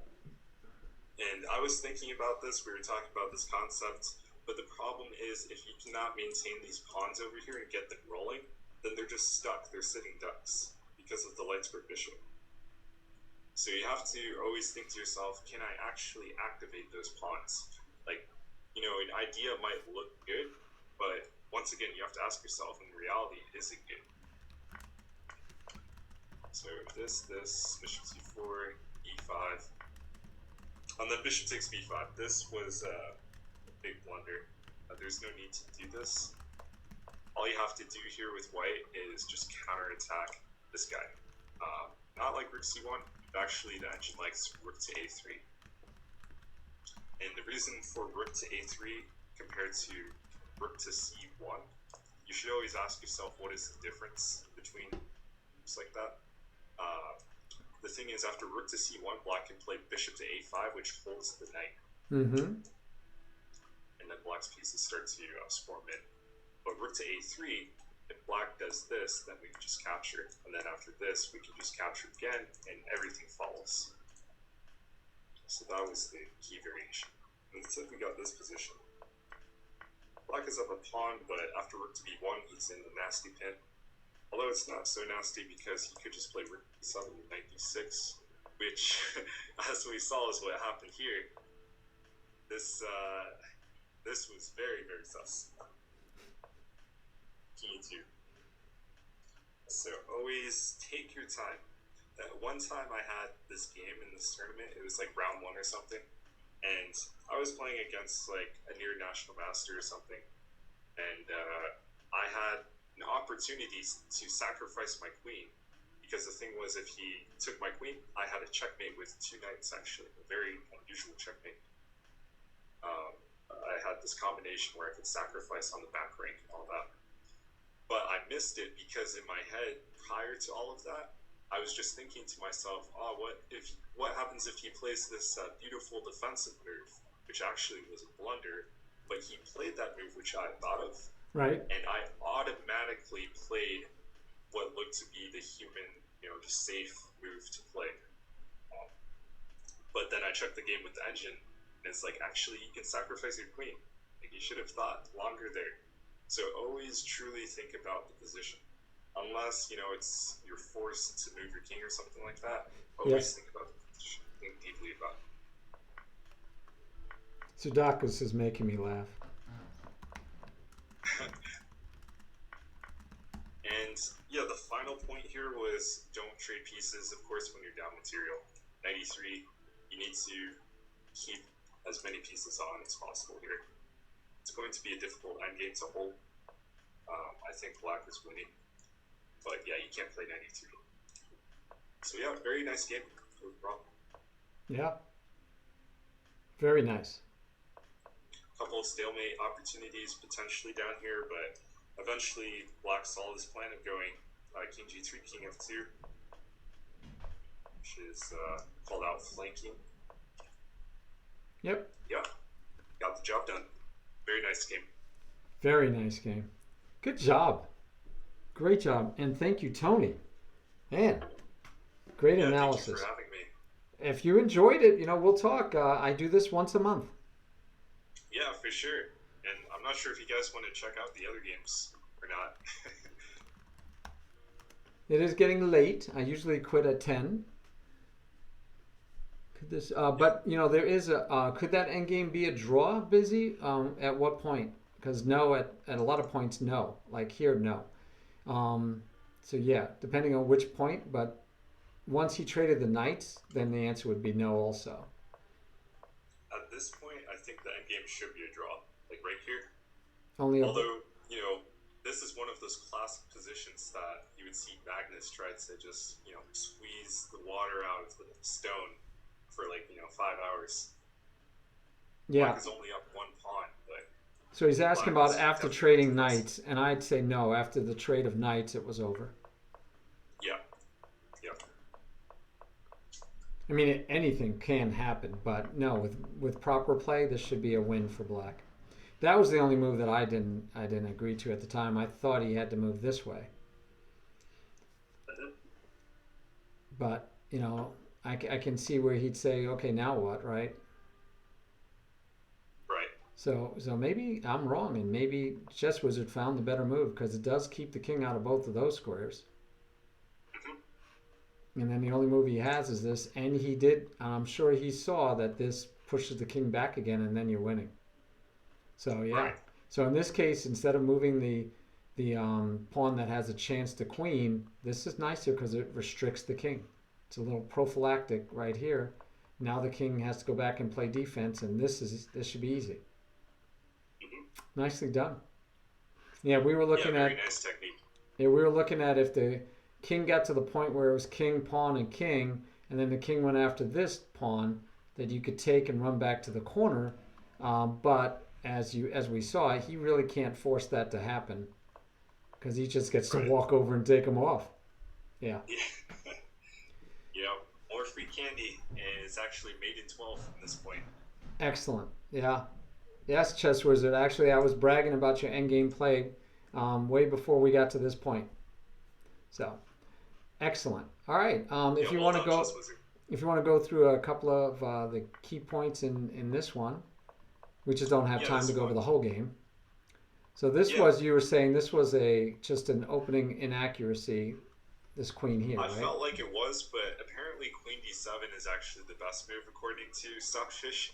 So I just mixed something up there. Sometimes queen d7 is an inaccuracy, but here it was fine actually. Okay. So good job, Linear. Yeah. Knight d2, e6, knight to f3, bishop. Okay, so usually I think bishop to e7 is inaccurate there. Usually I'm pretty sure the GMs go bishop to d6 here. Yeah, I would think that would be the case too. Yeah, bishop d6 is the main move. And actually Black has a 27% win rate compared to White's 19%. 55% of the games end in draws at the top level. So Black is doing really well on this line. Yeah, you should show ChezzWizard the line you were looking at when, as a result of this move, we said that there was tactics. Yeah, so the point of bishop to d6, first of all, is to stop the idea of going knight to e5. Because if we go knight to e5, we can just, let me make sure I don't blunder anything here. Let me do this actually, let me flip the board. Because you have to take with the bishop, though. Yes. Definitely don't take with the knight. Bishop, otherwise this is going to come. Or just a fork, right? Oh, takes with the bishop? Yeah, if he took with the knight, you would just take with the pawn and fork the two pieces. But yes, you also, because of the knight, right. Yep. So you would have had to take with the bishop. Yeah. Yeah, either way.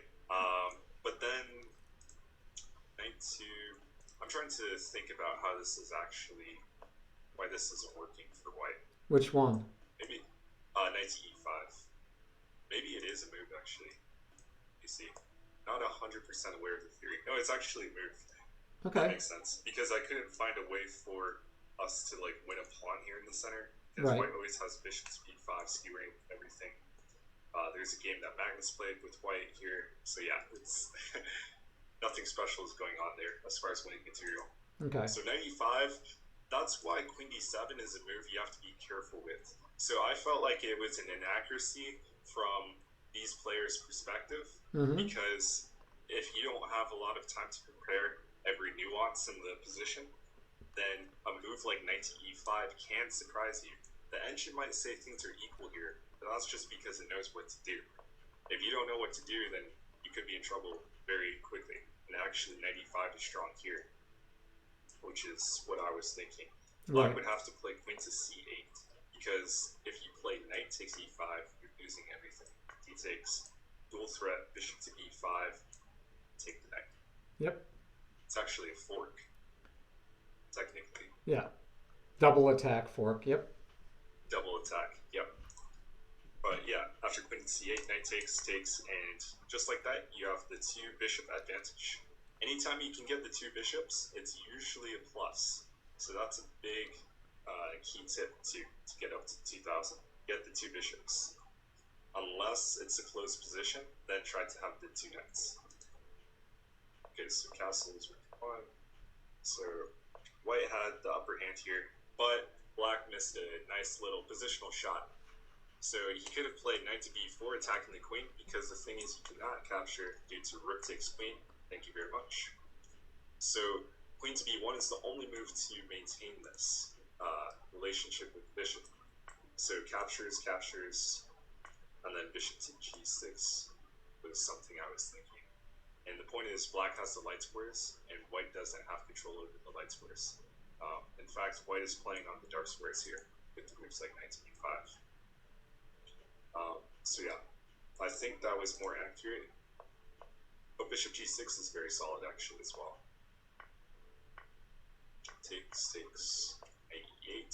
But the thing is, now we get that situation again where black is kind of sleeping, you know, watching Netflix, just like you said, couch potato, not really doing too much, maybe eating some pizza or something. And yeah, this knight on e8 is just not great. Like, it's a good defender, but you should always ask yourself, what kind of player are you? Do you like to attack? You know, go for beautiful Sicilian sacrifices where you sacrifice the whole kitchen sink? Or do you like to, you know, defend, be passive? Usually if you like to play like that too, the latter, then, you know, risk running into blunders because of passivity. So queen g3, f6. This to me was a fatal error. The engine doesn't think it's too big of a deal, but especially at this level, I think it's a huge deal because now you're giving yourself a backward weakness, or linear, gave himself a backward pawn. If we go back, these guys are solid, so there's no need to play this move. I think I might consider playing like king h8 here, so I never have to worry about bishop to h6, and then I can move my knight and just regroup my pieces. But instead, f6, knight f3, and yeah, then from here, Wizard, you played pretty much perfectly, I think. I mean, yeah, he played rook to e8. He thought he had to defend the e6 pawn, but drops the knight. That's it. Drop the rook, and yeah, rest is just clean up. Yeah, I'd go back one little bit, and we don't have to see the end, but I want to show you back. Let me get you back to. Nope. No, here. Yeah. So here we were also talking ChezzWizard about you could take here, because then this pawn falls, and you can take here if he takes, and so it's just another pawn. But yeah, we were just looking at the fact that that pawn was lost. Yeah, so black would have to go for another move here. Black would have to play rook takes f6. So that after bishop takes d7, rook takes. Now it doesn't make sense to take here because we're not going to capture like that, but we just capture like that. Yep.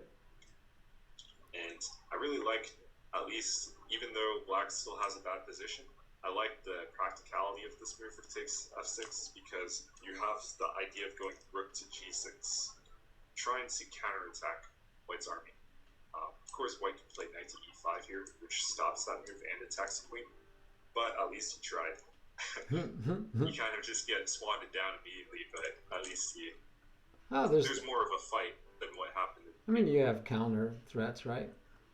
Yeah, queen a4, exactly. Although, are you running into bishop g5? Oh, probably. Some ideas down here. Yeah, I'm sure we'll run into a lot of problems. But yeah, it's hard to avoid that. And that's where you sacrifice the knight. I mean, the rook, and then of course you give up this knight. So.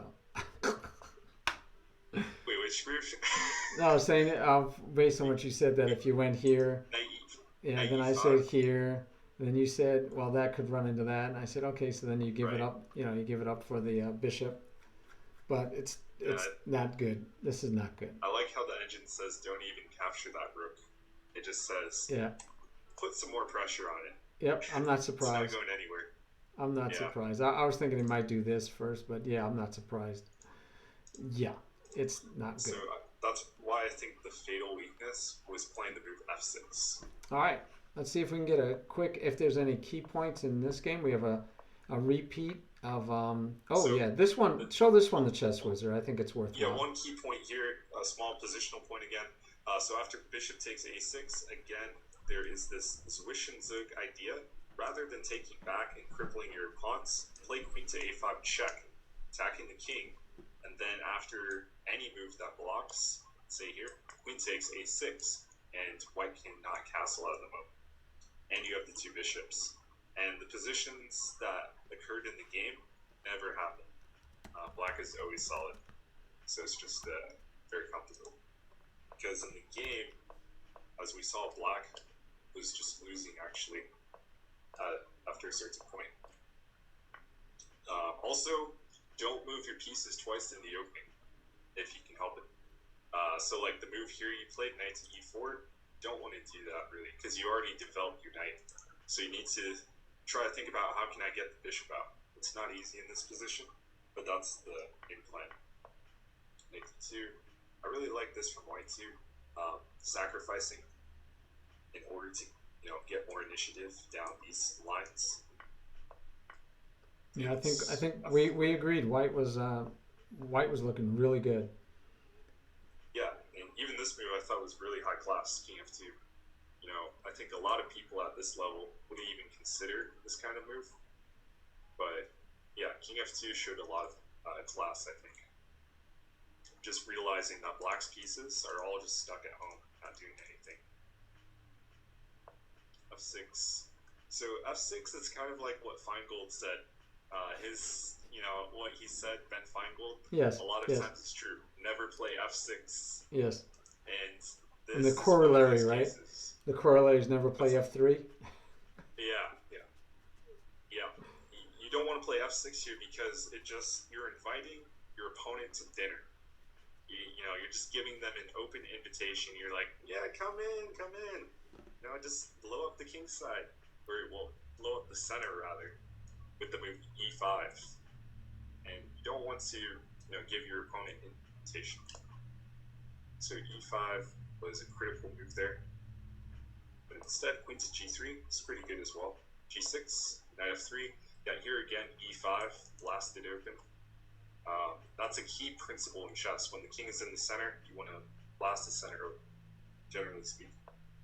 Knight f3 with g8, h1, h5. Yeah, so there was a tactic here that we were talking about. Rook takes h5, takes, queen takes. At this point, though, honestly, I wouldn't even go for a pawn. I'm just going for the king. I don't care about these pawns over here. I would play the move e5 still. Even though the tactic exists, just because a tactic exists doesn't mean you have to play it if you see it. Exactly. I think a lot of people get that wrong too.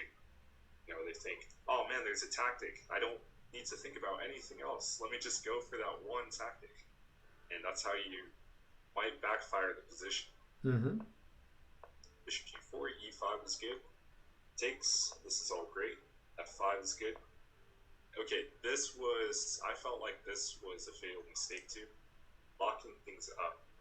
So this is similar to what happened in that last game actually, where Linear played f6, then he had the backward pawn. Here he has white and he played move e6.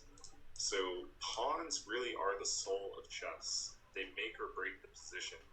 You have to open it up, keep it open. So takes was the critical move. Takes, and then the best move was rook to e6. Yeah, I was just looking at that. I know we talked about that, but I just noticed that, wow, the rook there, and then you could always follow it up with the bishop, or just double up the rooks. Wow. Yeah, everybody comes in. It's really, really painful. And notice how the bishop and the rook, well, both rooks actually, are not doing anything. Yep. And that's why black is busted.